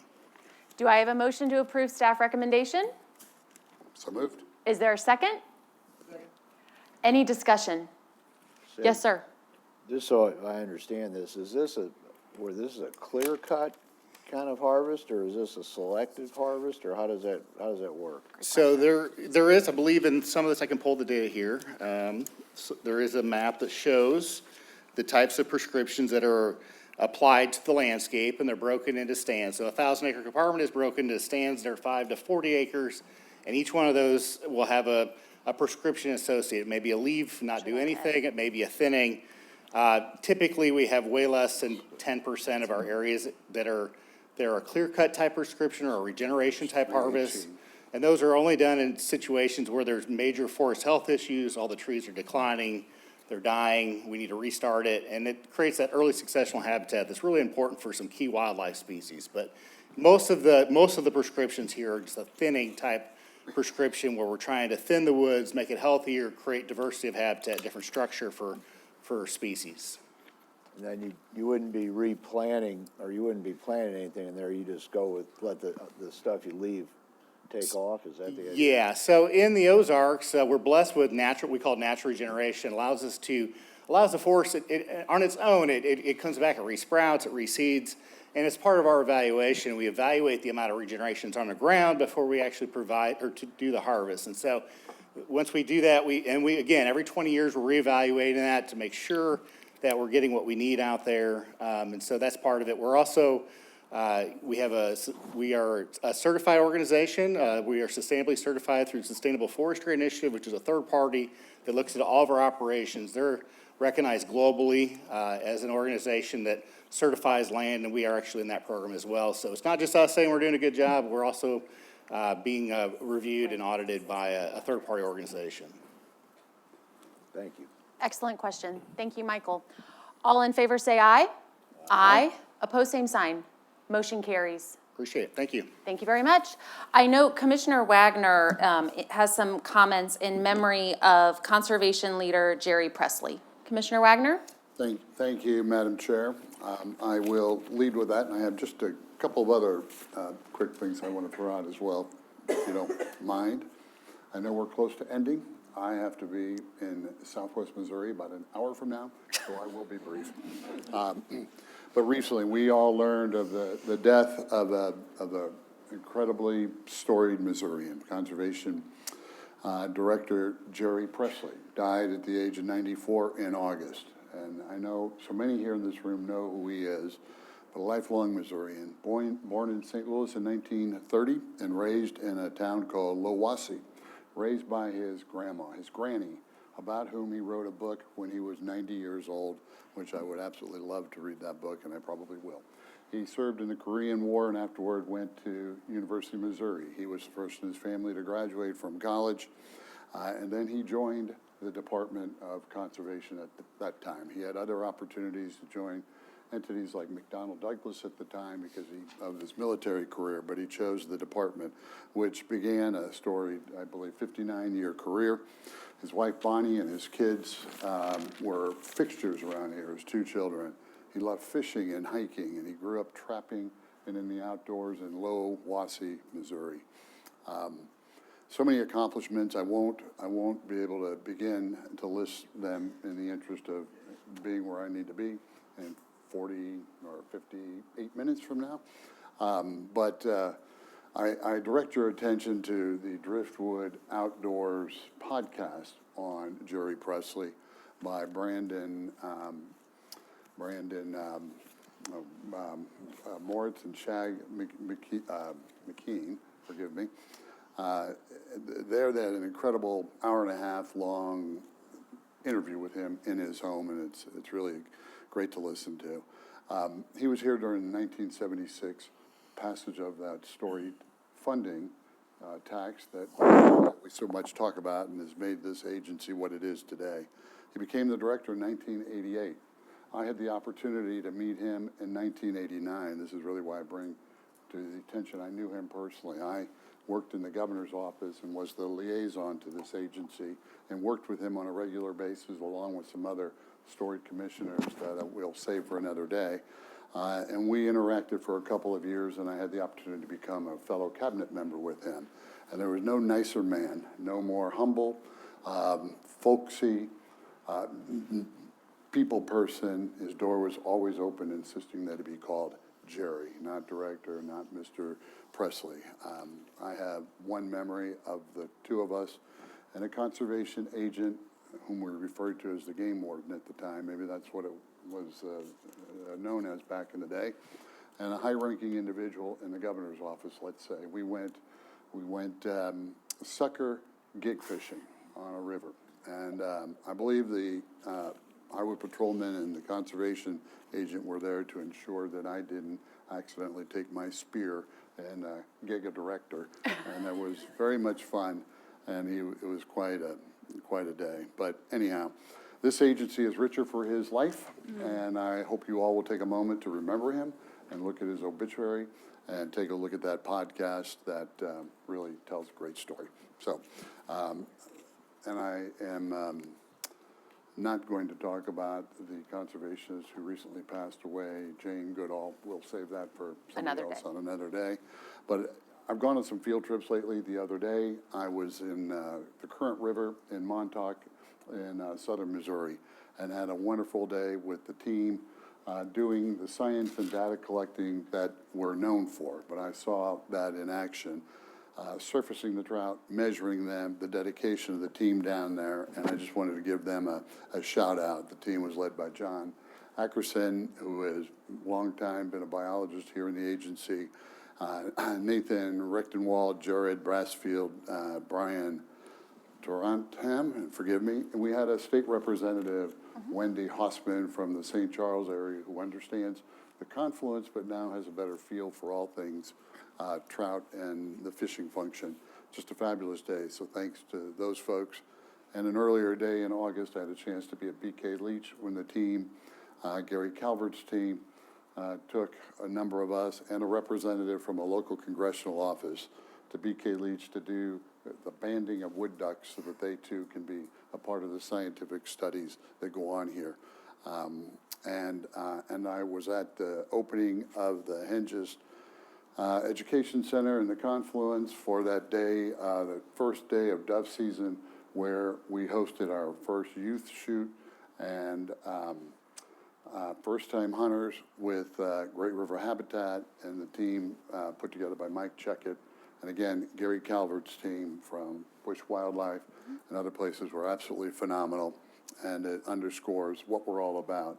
Speaking of that confluence, I want to commend the department for engaging so quickly when this threat of a data center emerged and would create potential problems for the confluence and our mission of protecting the resources, fish and wildlife of the state.